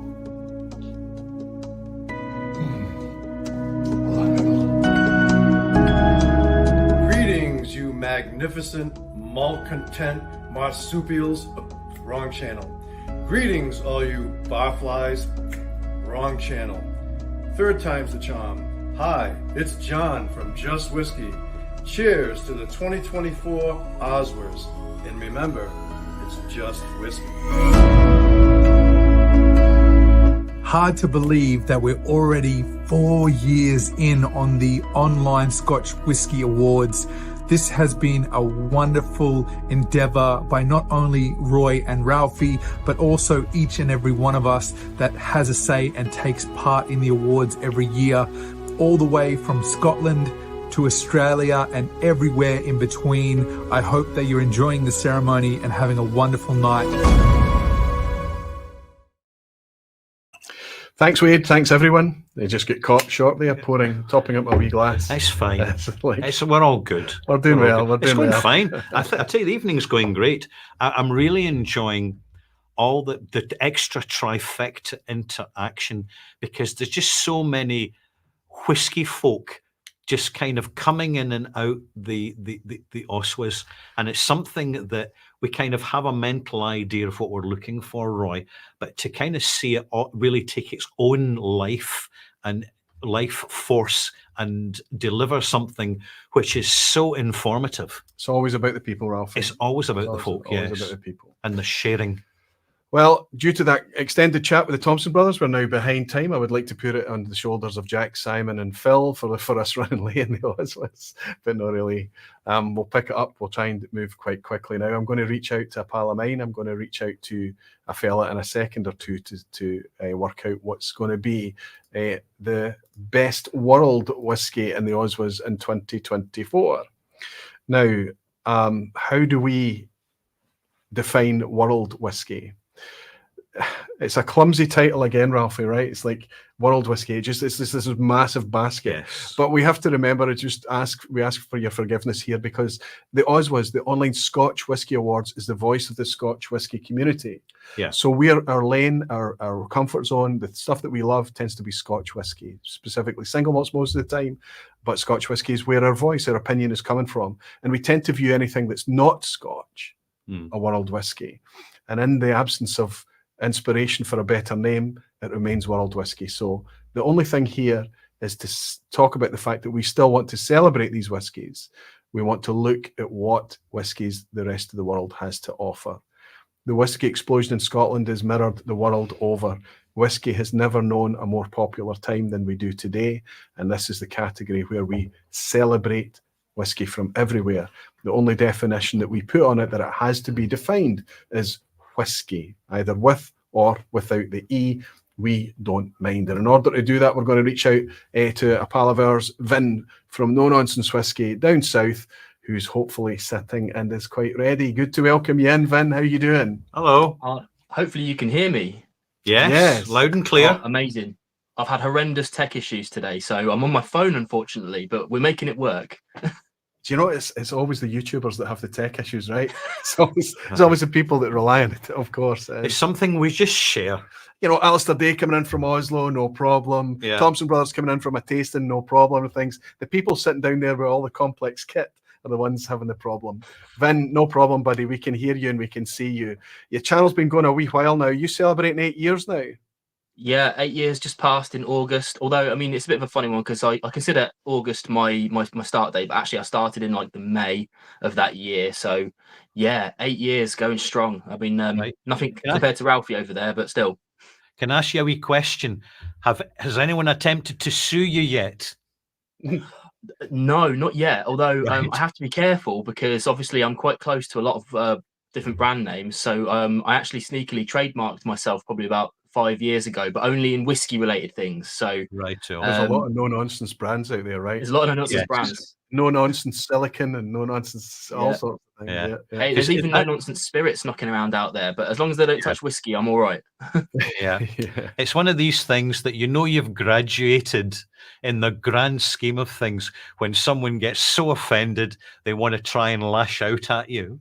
Yeah. But hey, hopefully you'll avoid that because you're wonderfully tactful and it's lovely to see you. Thanks very much for joining us. And I believe that we've got some news to share with the viewers. We do indeed. I'm assuming you're talking about the other awards that might be coming up soon, right? Well, go for it. Good. Well, I did promise that I wasn't going to bring it up unless you guys did, so I'm grateful for it. But yeah, We just brought it up. Hey, one of the reasons, Finn, that we talked about the OSWAs having that S in their Online Scotch Whisky Awards, Ralphie was like, it should be just the online awards. We wanted to inspire other grassroots initiatives. Yeah. From wherever they are, whatever they're enjoying. So please take the floor. Well, I mean, I shouldn't really be taking the floor. It's Jeff Whisky. He's really spearheading this whole thing, and I'm really just the guy sitting next to the person pulling all the buttons. So I'm grateful to be I can along for the relate to ride. that. Yeah, I mean, yeah, you could almost say I'm the Ralphie of it, but it's that's how we're doing it. It's but yeah, it's the English Whiskey Awards. I think that Jeff decided that English needed its own category. We've only got 3 categories, so it's not going to be a heavy night. Voting's open right now, so hopefully, if Jeff is watching, he'll bang a link in the chat somewhere. And we're pushing just over 100 votes at the moment, but obviously it's a relatively small category. There are loads of distilleries, but not everyone would have tried it. That's okay. Don't worry about it. We would love to get you involved anyway. But yeah, it's all coming to a head on the 22nd. I want to say we'll be doing a live stream. Not quite as polished as you guys, but I'm sure we'll do our best. Oh no, I we'll be think celebrating if everything. Jeff's involved, we're going to see some bright colour and polish for sure. Totally. Listen, I wish you both, and I wish everybody that's involved in initiative and future, I know that you guys will keep it open, collaborative, transparent, all of those great things. And I wish you all the very, very best with it going forward in the future. Hear, hear. It's nice to enjoy other grassroots initiative being inspired by the whiskey community. It's just amazing. Fantastic. Yeah. Well done. Well done. 100%. I mean, and it wouldn't exist without you guys doing your thing as well, because we wouldn't have been so inspired to crack on with it. And it's I mean, like you said, he's been working so hard, it's unreal. He putting the website together, getting the designs together, getting the awards together. I've literally, all I do is check it. He sends me a link and I go, yeah, that looks good. But he's the man. Passion is an amazing energy giver, right? Fantastic, Vin. Buddy, tell me you got a wee red envelope through the post, please. This one? Yeah, that's the one. Yes, that's the one. Good. Yeah, as you know, I was on a flight yesterday, so I only actually got this at 10 o'clock last night. But yeah, it's all go over here. It's coming together. Good stuff. It's coming together. Take it away, Vin. Do you want me to read through what's on the front, or go straight Absolutely, the full ceremony, please. Cool. Well, again, massively grateful to be invited to do the World Whiskey. I feel like that's a category that suits me really well because of the nature of my channel. I mean, I used to say if it's got whiskey in the word, I'll cover it. But apparently, even if it hasn't, sometimes I'll go for it. But if it's been distilled, I'll go for it. But yeah, so we've got a great category here. It's a very wide open category. So on the list, we've got Balcones, Texas Single Malt. We've got Cotswolds English Single Malt. We've got Indri Trini 3-Wood Indian Single Malt. We've got Nika Yoichi, I want to say, but that might be wrong. Japanese Single Malt, Wild Turkey Rare Breed, and Wireworks Bourbon Barrel English Single Malt. Really exciting to see 2 English on there, actually, I will say. But let's open it up and see what we've got. As you can see, unbroken seal. As many have said tonight, really tempted to have a look, but it's, let's go for it. Opening up, we have Wild Turkey Rare Breed. There you go. Return of the birdie. A repeat offender in the online Scotch Whisky Awards, right? Whoa, Roy, please. A repeat offender? Listen, we can't, there's nothing, we've said it all in the past before, you can't knock this whiskey, the value that it brings us at the ABV, the strength, the flavour, the quality, the integrity, all of these kind of things. It's difficult to get a hold of anyone to let them know that anyone who cares, that is, to let them know that they've won it. Just for the record, we have posted the certificate to Kentucky, USA, to the right address. Someone somewhere will receive the certificate, and we hope that someone somewhere will hang it on the wall. And this was after the UK offices just patching you, right? Just saying so it's very difficult to get through. These are big corporations, that type of thing. I don't know how much they would even care that the online Scotch whisky community are celebrating their product so much. Yes. However, there can be nothing, that we can't criticize the end product that they've been able to put out there. It's good whiskey. It's a good world whiskey. It's a higher strength. It's consistent. It's affordable, and it's available. This is the thing. It's the availability, the global availability, because it's absolutely an established brand. Absolutely. Buddy, thank you very much for stepping forward, sharing the world whiskies. Maybe in the future we will see a lot more success from those English malts. A lot of them are just doing fantastic things. Totally, as you very well know, Ralphie and I have discussed it a lot in the past. We're quite impressed by quite a number of the brands that's already been mentioned and more. Vin, we're also impressed by Mr. Consistency down at No Nonsense Whiskey. Well done for the last 8 years. Thank you for stepping forward to participate in us on your Saturday night. You're off hire now, buddy. You can go and put your feet up. Cheers now. Thank you, my friend. This, no worries. Thanks for having me on, guys. Enjoy the rest of the show, everybody. Thank you. There we go. Well, I tell you what, good luck. It's great that this is part of what's evolving here. We're now seeing the very beginning of the English Whiskey Awards, and the guys are going to go do a good job of it. And just with Pete involved. Sorry, it's not Pete, it's Jeff. And Vin involved as well. And I know that they're going to be thinking about this because they're putting their head above the parapet. Mhm. They're putting their face to this. They're not hiding behind a keyboard here. They're on camera. Yeah. They're doing all of it. And I know, and they'll be thinking everything through and pivoting and adapting and doing exactly the same things that we've had to do to try and make this as best as possible. Absolutely. But I think they'll do a great job. I'm looking forward to see what the guys bring in the weeks ahead. Yeah. Hopefully that link is dropped into the chat and people are already engaging with it.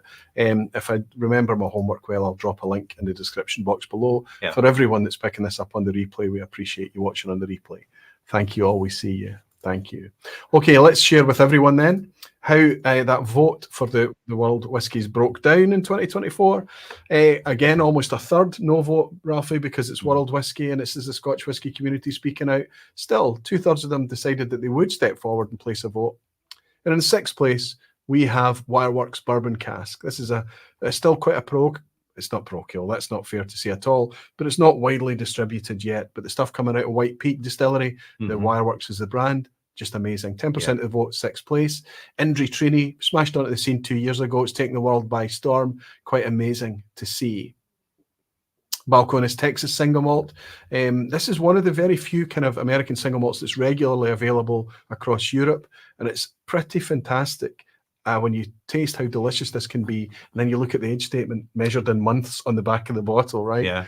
Quite fascinating.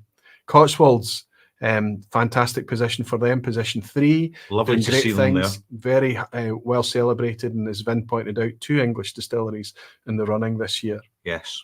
Second place, the non-age statement, Japanese single malt Nika Yoichi. The most delicate peated spirit. If somebody was to say, I need a really lightly, delicately peated spirit, Nika Yoichi, the quality of that is not in question, can be a wee bit pricey, Ralphie. Even in its non-age statement, guys, the price needs attenuated there somehow. I don't know how that's going to happen. But that means that Wild Turkey was able to nudge ahead, 18.2% of the votes, 807 votes for the rare breed this year. They've not reached a trifecta yet, I don't think. They've been mentioned before, but I think they've picked up wins in the non-malt category in the past, and they've won it a couple of times in this category as well. So it'll be interesting to see how they fare in the future. Let's see how we got on in the People's Choice in World Whiskey. What were you choosing? Oops, getting ahead of myself here. In 10th place, a new entry from the 50% Scotch peated barley and 50% Indian barley or malt Ambrut Fusion. Quite a delicious wee whiskey, I have to say myself. In 9th place, we've got that Texas Balcones single malt I was just talking about, holding its 9th position from 2023. And in 8th place, we've got, this seems to be, there hasn't been an OSWAs. Without a Cavalian. And specifically this Vino Barrique. It's quite amazing to see it returning year on year on year. Interesting, despite the fact it's probably the most expensive product in the OSWAs.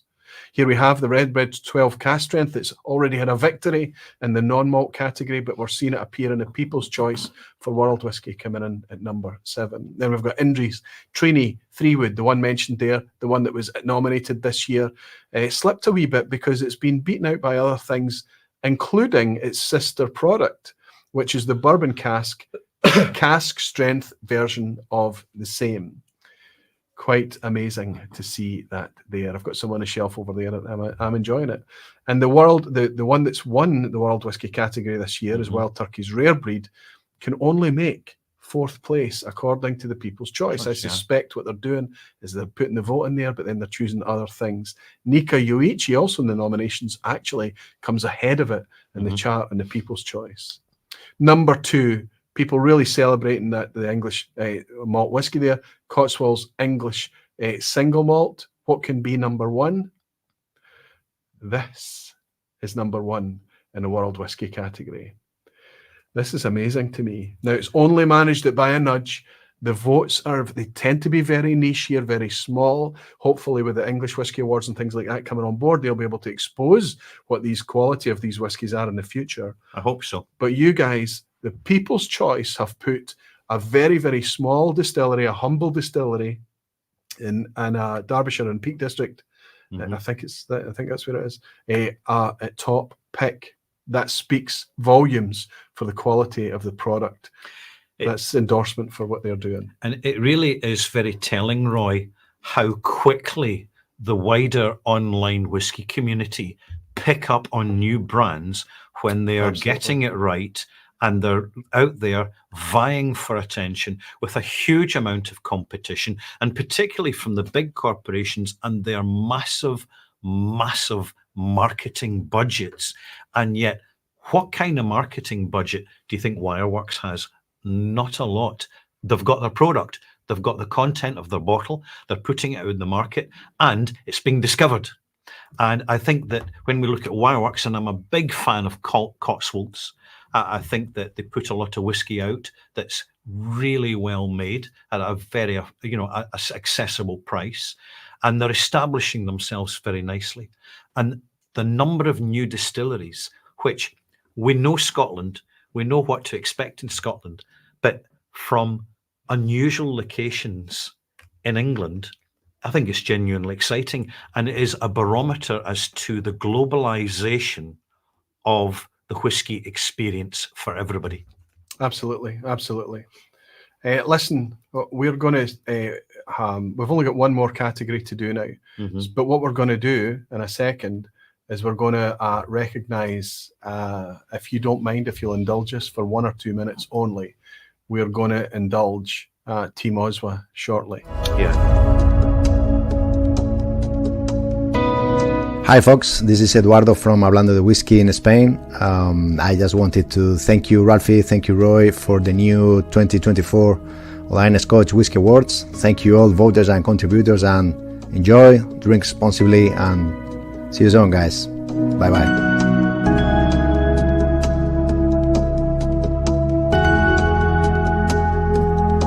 Welcome back to the Bonaccord Boffey. Congratulations to each of the finalists tonight. Best of luck in each of your categories. And a big thank you to Roy Ralfy and all the contributors who helped make these awards the big event that they are. Slanch.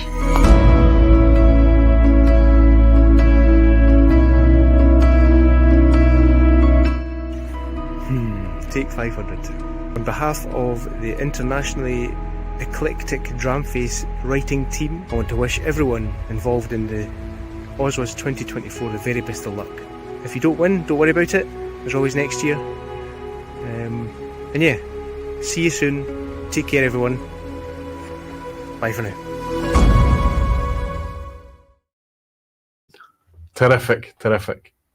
It's quite interesting to see the diversity of the people there, you know, the accents and things. We love seeing it. People really quite close to home and people from much, much further afield. All right, what I'd like to do now is, Ralphie and I are obviously the face of the Online Scotch Whisky Awards. That means that we stand up here and we share with you the things that you voted for and the people's choices that you put together, the top 10 charts. Yes. But behind the scenes, Ralphie and I can't do this on our own, but the team remains remarkably small. I'd like to welcome forward just to say a quick hello to, we've actually only got one of them in. Our other guy is gone. There's only one guy. Uh-oh. Yeah. Is it a glitch in the matrix, Roy? Is he going to come back again? Is he shy? Well, we've run on a wee bit, right? So it's just I bet it's to do with the time, the clock change. Anyway, let's welcome a half or a quarter of the team, yes, in order to have 3/4. Let's welcome Rob Halford. Good to see you, buddy. Hi both, how you doing? I don't know. I wonder what's happened to. I've got an OSWAs group call coming in. Wondering why. Bear with us, folks. We'll be with you. Hey, it's lovely to see you, Rob. You and I will have a wee chat. Well, by the way, thank you so much for helping Roy. Chuck, your link is in the email I sent out to you today, buddy. I'll send him it here as well, so he's got it. That's brilliant. It's brilliant. Let's see if we can get Team OSWA in. Yeah, we need the full team. We do. Yeah. Oh, there, he's found it, and I've not had to send him it. Hey, here we go. He's there. You finally figured it out, big guy. You finally figured it out. We're live. Everybody's seen the drama. I would like to introduce to you the entire team behind the Online Scotch Whisky Awards is on screen right now. Apart from the 4,444 participants that bothered to vote for this year, thank you so much for your time. But everybody that's doing all the graft in the background is on screen right now. But this was at the request of Ralfy because he wanted an opportunity to speak to you directly. Yeah, and I just want to say, guys, what a phenomenally great job you have done assisting Roy with the massive amount of information that needs to be at times deciphered because of spelling mistakes of distillery names. Who would have thought? Our own spelling mistakes as well.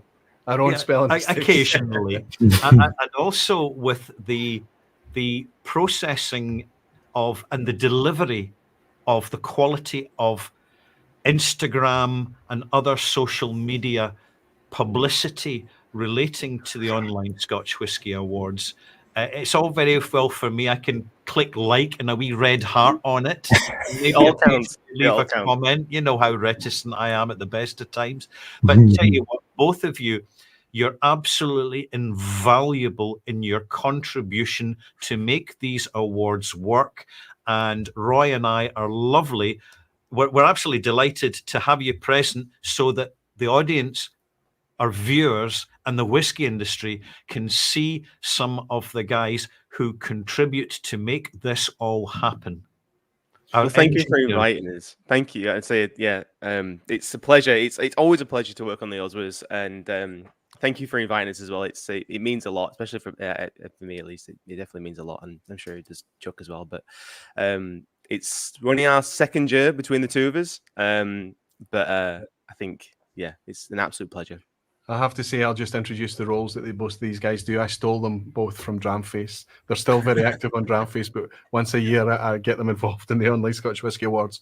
And the weight that you take off my shoulders is, it's impossible to overstate what a job that you do in order for me to be able to pull and put this together. And Ralfy sees it, and he's always commenting to me.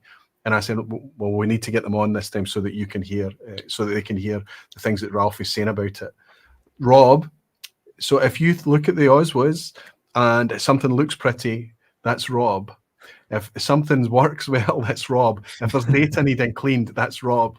That's just what Rob does and what he brings. But it's not just about the polish and the professionalism and the skill. He's a machine, and his ability to do it and just say, yep, next, what do you need? is just astonishing to me. Chuck, the amount of grind, because it's especially with Dramface and the OSWAs, it's every day content going out in social media, dealing with comments and conversations, and constantly thinking days and days ahead about content and goals and all of these things, and living that neither of them get paid. Neither of them get paid. We reward you, and we hope to reward you with something special again this year. I know that it's up to you guys whether you would like we give you options, not to take you out for a nice bit of dinner, or give you I definitely don't do this for anything like that. It's for the pleasure alone, and to have our names against something like the OSWAs and have something in the whiskey verse is special enough. So yeah. Well, that's good to hear. And Chuck, you're where? Tell us where on the planet you are. If you can tell right there, with the windows, right? That's some daylight, right? That's Colorado right there, right outside the windows. There you go. But what's amazing to me is that Rob and I'll drop something into the chat or communication or something at all sorts of hours. And Chuck, he just doesn't seem to sleep. The man doesn't get any sleep. He just responds. Listen, the reason that we've been able to continue to grow this thing and the engagement and keep it in front of everybody's attention is so much down to the work that you do. This year especially, I've needed a wee bit more support than I normally would have, and you just stepped up. What you've done for us this year is, like I say, it's difficult to overstate. Let me raise a wee Yeah, glass to Chuck out in absolutely. Colorado. And Rob. Chuck just and Rob, down thank the you. road. Thank you guys Cheers. very much. Cheers. Thanks Yep. very much. I hope you're up for coming back in 2025. If you'll have it, Absolutely. we'll be there. Yep. Absolutely. Well, that's something to celebrate. Thank you, boys. Thank you both so much. Thank you guys so much. Cheers, Fun. Chuck. Glad you got the link in the end. Cheers, Rob. See you very soon in Cheers, Glasgow, my friend. See you. Terrific. I think that was nice. Just to say a wee thank you to our pals out there. Okay, we have one category left to share. One. And it's the big one. It's the big one. It's the finale. Yeah, it is. This is kind of so many people kind of hang on. They're looking for this at the end of the OSWAs every year, because this is honestly open to absolutely anything, this category. Before I share it with you, I'm going to share our last wee vignette. Keep you waiting just a wee second longer. Okay. 3, 2, 1. Hello, Dram Facers. Welcome to the podcast. Oh, the OSWAs. Ah, nice one. Nice. Well, hello, everybody. It gives me great pleasure to award in the category of the best sherry bomb. I'm not giving an award. No, not wanted for the award. Okay, what am I here to do? How we doing all? Gregor here from the Dramface podcast. Just taking a minute to congratulate all the nominations in the community-sourced OSWAs. Thank you everyone for taking part and casting your votes, taking the time. Congrats to everyone nominated. You're all winners in our eyes, but we know there can be only one. Best of luck and have a great night tonight. Cheers.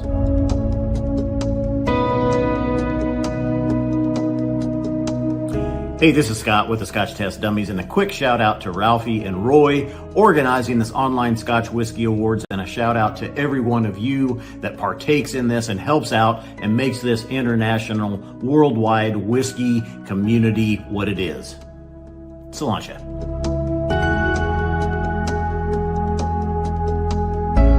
Tim from Whiskey Whereabouts here, checking in from the US to say thanks and cheers to everyone who voted, who participated in the process this year, starting with the nominations, going all the way to voting for the different awards in the different categories tonight on the online whiskey community's big night, and cheers to all the winners that you chose. Happy OSWAs, everybody. Mark Kaufman here for Whiskey Whistle. Big congratulations to all of the winners, and a big cheers to all of the participants. Wasn't that a blast?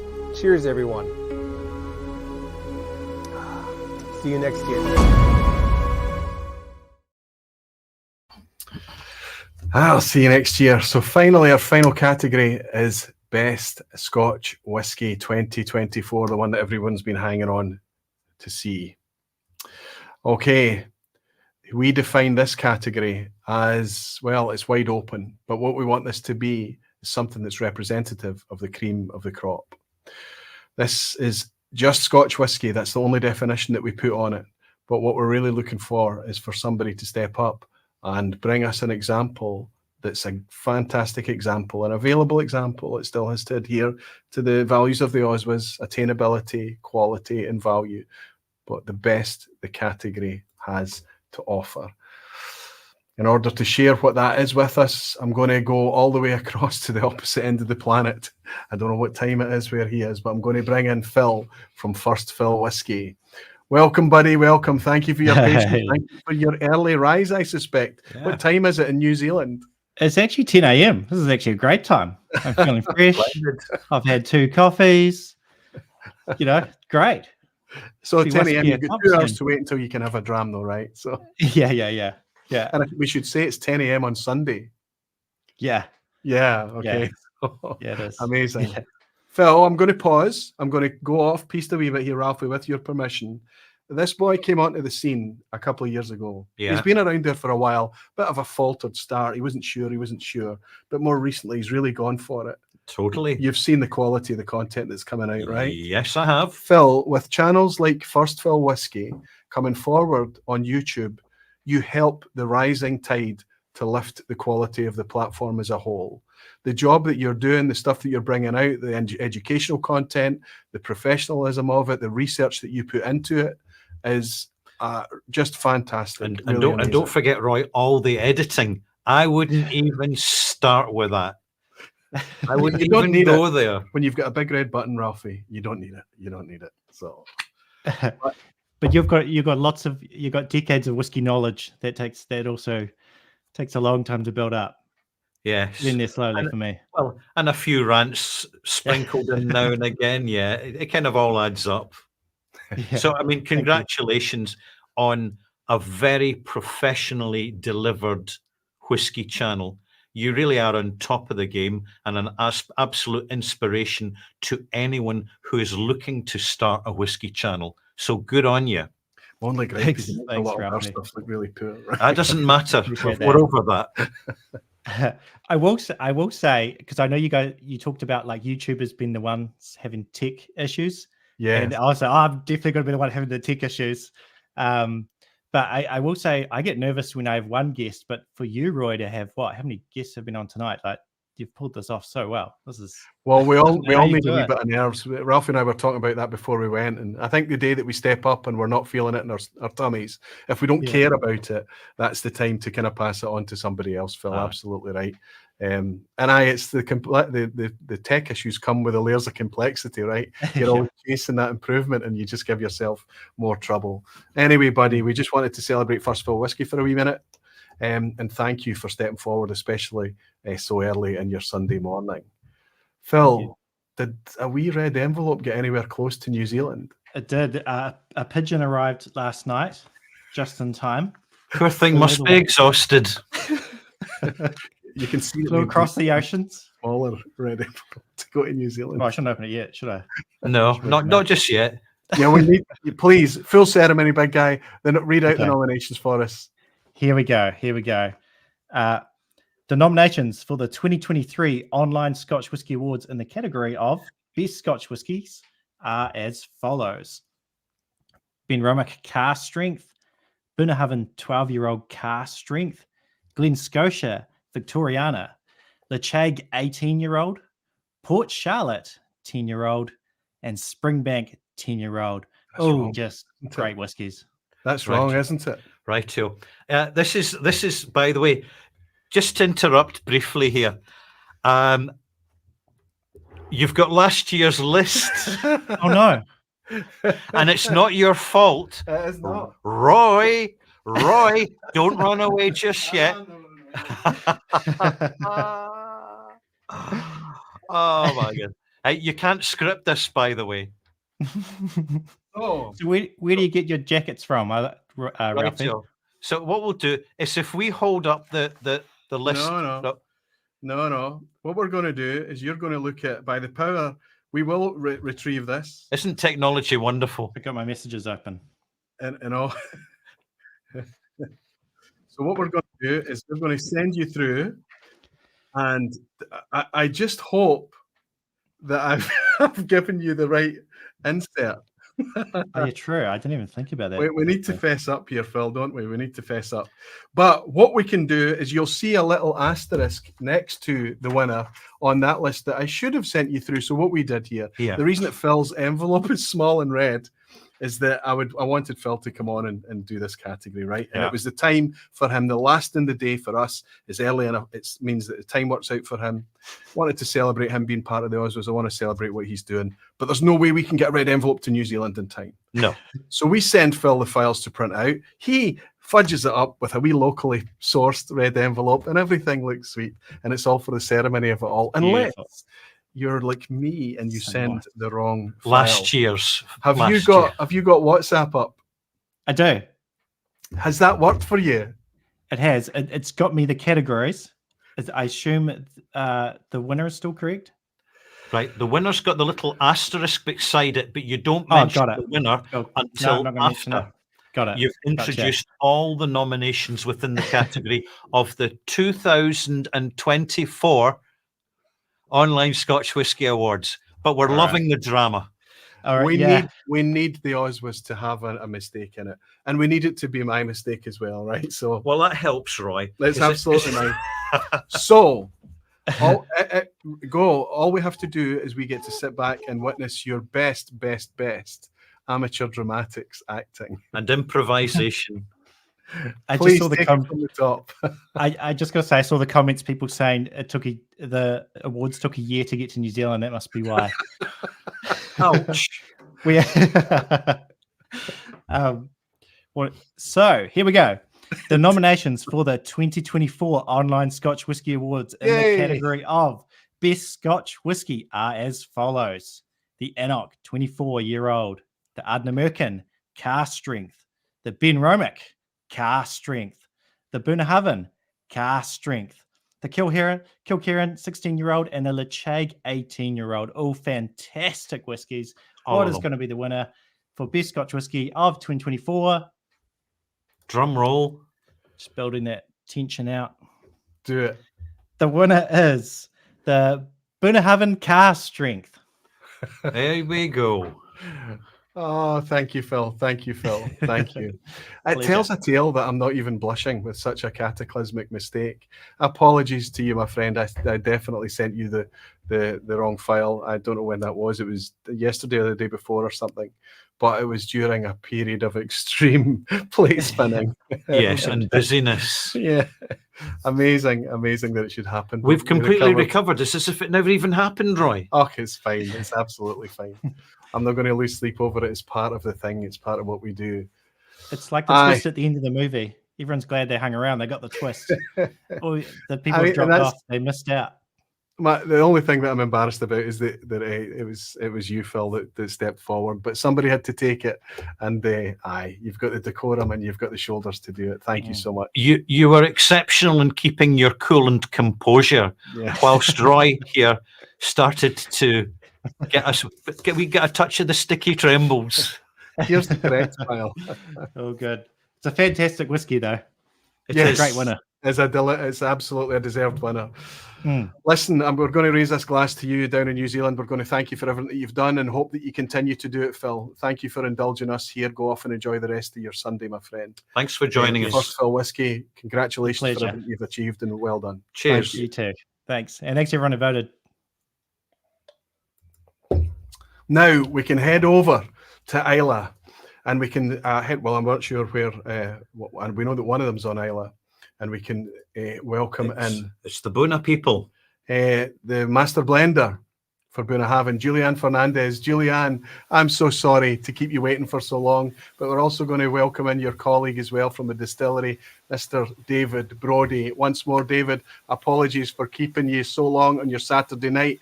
I was just about to blame the Thompson brothers for making us run a wee bit late, but no, it was very much. No, that was absolutely beautiful that you made a complete arse of it at the end, Roy. It was great. It was great. Hey, we recovered the complete arse, David, didn't we? Recovered it. But listen, isn't technology wonderful? Listen, David, Julianne, in all seriousness, this is the ultimate category. This is the best Scotch. Anything is on the cards. Anything can make it through the nominations. It is no mistake that Bunnahabhain Cask Strength is appearing here not for the first time. There we go. It is an absolutely... That's genuine. Yep. 2024 Bunnahabhain Cask Strength. Julianne, are you responsible for this product? Yeah, absolutely. So sorry, I was in Chicago and New Jersey last week with my wonderful colleagues in the States, and my voice is still not recovered. They worked me so hard. So I still have a bit of a croaky throat here. But yeah, this was one of my creations, one of my babies. And what I love about our cask strength is that I think sometimes people assume, because we obviously have 12-year-old, they assume that we put a batch of 12-year-old together, we take it off, and then we reduce it to 46.3 for core. And that isn't the case. Like, I select every cask individually for this. And every year, so obviously this is a 2023 edition, I believe. Every year I select different casks to kind of play tunes on Bunnahabhain and kind of tell the story of Bunnahabhain. So there'll be times where it's maybe like a little bit spicier or a little bit nuttier or a little bit more sherry there. And that's what's so nice, is being able to just kind of play about with those different cask types that we have. So like you say, it's an absolute honour to get this award. It's not just me, like you say, Master Blender here, but I am so grateful. I have the most, or they're not my team, but the team at Bunnahabhain are the best team. Andrew Brown, who you obviously know, our distillery manager, he's just celebrated 35 years service. He's just an inspiration to me and to people all over the industry. You've got Andrew Watson, our assistant distillery manager, our team in the distillery, the ones that are in there day and night making our new make spirit. These people there are the ones who deserve this award. And I wouldn't be getting these awards if they didn't make the most amazing new make spirit. So absolutely hats off to our wonderful team at Bunnahabhain Distillery. They honestly are the best. Are they jazzed about it, David? Did they enjoy hearing about it? Oh, what a buzz it was. Honestly, Roy. Like, yeah, well, I obviously had to kind of slide it in gently. That sounds a bit bad, but you know, but we're still with you. We understand. Yeah, you know what I mean. And they're all on tonight watching this, because we've got such a brilliant team there. We've got lovely people at the visitor centre, trying to give everybody the best kind of time that they can have when they come to the distillery. But they're keen. They are wanting to know what happens. They want to know what that young lady's doing to make this brilliant whiskey. And I love being part of it. And guys, just keep coming to Bunnahabhain. Just keep coming and seeing us. Well, you keep bringing those magic products, and you keep giving us those amazing distillery experiences, and we'll be happy to do that. In the knowledge that your investment in the caliber of what you're creating is being immediately and directly acknowledged by all the votes of support by the online whiskey community who recognize what you're creating. It's for Bunnahabhain, for me, takes me back to the mid-1980s. I've been on a long journey with Bunnahabhain. When I first came across it in the top shelf of a bar in Partick in Glasgow, because a lot of the Highland community live in Partick in Glasgow when they come down to work in the bottling plants and drive the trucks and all the rest of it. And I've just been interesting over the years. I can still remember my first bottle of Auld Acquaintance. Not that I get much access to that these days. No, me neither, Roy. And yes, but it's been like a long friendship. There has been the ups and the occasional downs, but many ups. And recently, buying another bottle, a cask 12-year-old, I totally understand why you have been voted at Bunnahabhain best single malt of the year. You thoroughly earned it. Scotch whiskey, Best Scotch whiskey. You've earned it. You deserve it. And there you have it. Honestly, enjoy it. This is it. There's no trifecta going on here or anything. This was wide open to any nomination, and you took it, and you took it well. It's just fantastic, Julianne. I'm not going to let you go without asking you a question. Of course, yes. Sorry, by the way, it's my little boy's birthday this evening, so hence why if you hear all sorts of noise from downstairs, it is like feeding time at the zoo. I've got I don't know how many 5-year-olds downstairs. We did fireworks, hence why I've been stuck in the bedroom. It's not my usual mum's so up, apologies for that. But yes, please do fire away with your questions. Are you saying we rescued you for a few minutes? Well, yes, you're right. I'm actually glad to escape the madness. I'll ask the question, but I feel a wee bit guilty about it now, but I'll ask it. Are we going to see a 2024 12-year-old cask strength release? So this is 2024. Yeah, that's right. So no, what we're doing, we're going to actually release a 21-year-old cask strength instead. And we're I've going to seen that kind one, of, yeah. I think what we're trying to do is just, we don't want to flood the market with all our amazing creations. So we're going to see how 21-year-old cask strength performs. It's not disappearing 12-year-old. We wanted to give it a little bit of time to see how 2023 performed. It is absolutely in the pipeline for 2025. It is not going away. I still want to play tunes on what else we can do with these different casks. So there won't be a 2024, but there will be a 21-year-old cask strength, and not to plug it, but it is absolutely phenomenal. So it's definitely worthwhile trying that. And I promise next year we will be back. We'll be back. I was going to say bigger and better, but after this award, we can't really go bigger and better, can we? If you need any encouragement from your community, from your customers, from the people who pick up that liquid and enjoy it, that you need to make sure that the 12-year-old cask strength is an annual event. And yes, if it's going to vary from one year to the other, we'll celebrate that, Julianne. We absolutely will. But this is surely the encouragement for that to happen, please. But listen, while I've got you on, both of you on, and the entire team right across the entire company, at Tobermory, at Deanston, at Bunnahabhain, the quality that comes out of those three distilleries, the integrity, the natural presentation, the commitment and the continued commitment to that natural presentation is to be applauded.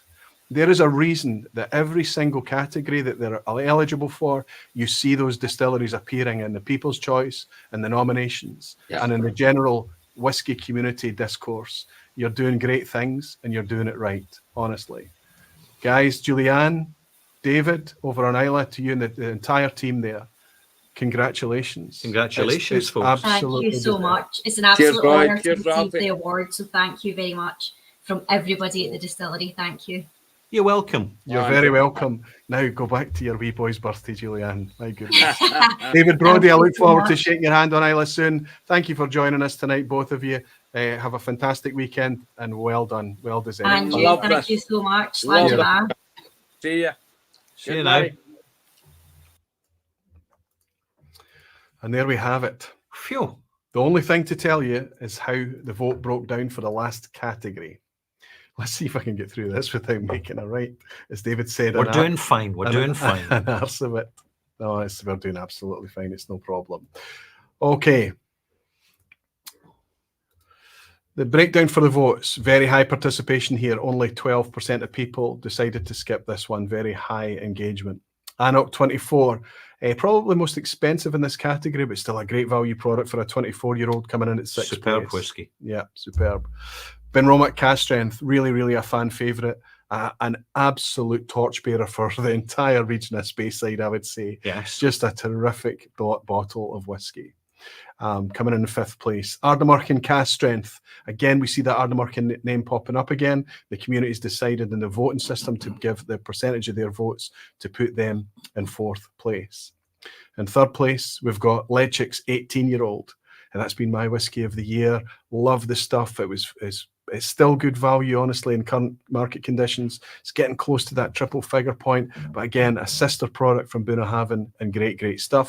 And in 2nd place, we're back down in Campbelltown again for the Kilkerran 16-year-old, 24% of the vote, which meant that Bunnahabhain's cask strength, almost 30% of the vote, comfortable win, 1,325 votes. A third of the people participating in the Online Scotch Whisky Awards awarded Bunnahabhain cask strength a vote in this category. Let's see how we got on with the People's Choice. What did you decide was the top 10 of the best Scotch whiskies? This has got to be the gold for everybody watching in and wondering what's the next bottle they're going to explore and pick up. And at number 10, we're in Campbelltown again. This might be a common theme in this list ahead. But we are in Campbelltown for Springbank's 15-year-old. First time it's been mentioned in the People's Choice 2024 at number 10. At number 9, we're over at Brookladdy. Quite a pricey product, but a gorgeous product. This was released in 2024. It was part of the Redefined series. Just a delicious, delicious whiskey. Obviously been celebrated by you enough for you to put it at number 9 in the People's Choice. Lafroig's 10-year-old cask strength, a regular in the OSWAs, Ralfy. People love it. annual release from those guys over on Isla. One of the best whiskies to come out of that distillery, I would say. It's slipped a little bit this year, but it's still strongly in the top 10, and it's only slipped because of the choice that's available ahead of it. If we look at position 7, we've got Ardnamurchan's Cask Strength. This also appeared in the nominations, as you know, but it's actually in the People's Choice for 2024. It's a new entry. Position 6, we've got Bruichladdich again. This time, the one that you were talking about earlier with the Port Charlotte 10-year-old. Again, it's slipped a wee bit. There's a lot of competition in this section, but still one of the Guardians of Ireland doing a very, very strong performance in the People's Choice. And 5th place, we've got Leitchik. Again, a sister product from the Bunnahabhain that took the plaudits this year, but this is the 18-year-old. It was a nomination this year, but it's also made it to number 5 in your People's Choice. Then we've got a tie for 3rd place between Bunnahabhain 12 Cask Strength, the winner, the eventual winner, and last year's winner, Springbank's 10-year-old, Ralphie. Yes. But it's slipped down 3 places, which has left space up the top. It's quite a bit of space. For other things. What has made it into the People's Choice for 2024? In 2nd place, Kilkerran's 16-year-old.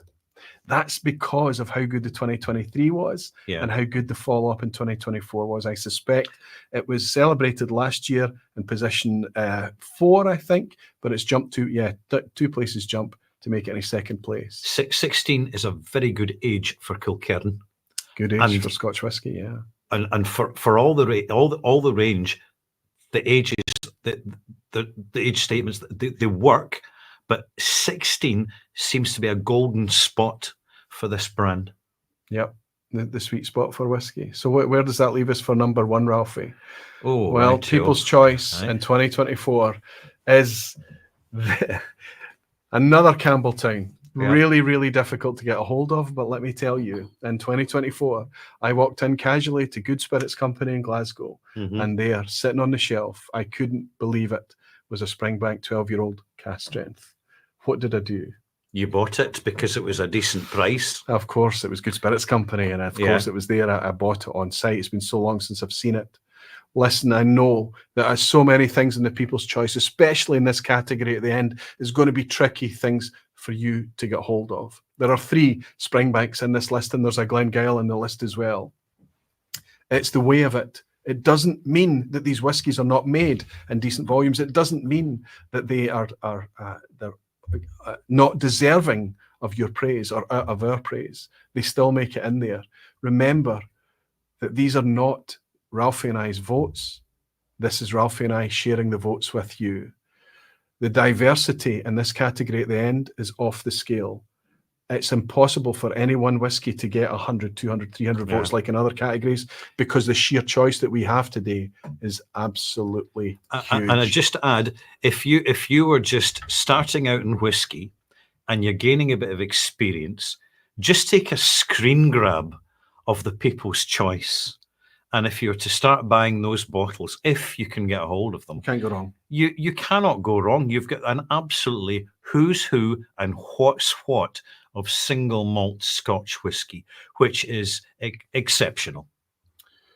Absolutely. And that brings us to a nice, neat, messy... It's not that messy. End. Usually I share the survey results with you, but honestly speaking, there has been a lot of movement. We wanted to keep it neat with the extra people coming on for the trifectas. We'll share those surveys and things with you as soon as there's anything to report there. But thank you for taking the time, to everybody, all 4,444 of you that stepped forward to vote in this year's initiative. Thank you for your time and your trust. Ralphie and I will not allow this to be compromised while we're at the helm. Yes, and thank you for watching. Thank you for, even if you're just viewing this live stream, even in catch-up, you're showing an interest. You are whiskey curious, you're inquisitive, and we at the Online Scotch Whisky Awards, on behalf of the wider community, a growing community, are delighted to take this opportunity to share what we know with you so you know more. Perfectly put. And Ralphie? Yeah. Thank you. Thank you. I just loved the way you jammed it up with last year. That was wonderful. That made your night. That made my night. That's really made my night. And the thing is, the speed at which it was all completely recovered as well by a straightforward WhatsApp right round to the other side of the world like that. Technology is amazing. We look forward to welcoming you back next year to see how I can make an arse of it then. And until then, everyone, thank you and slanjava. Slanjava.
From Ireland and from me, the Whiskey Novice, I would like to just wish the nominees of this year's OSWAs all the very best.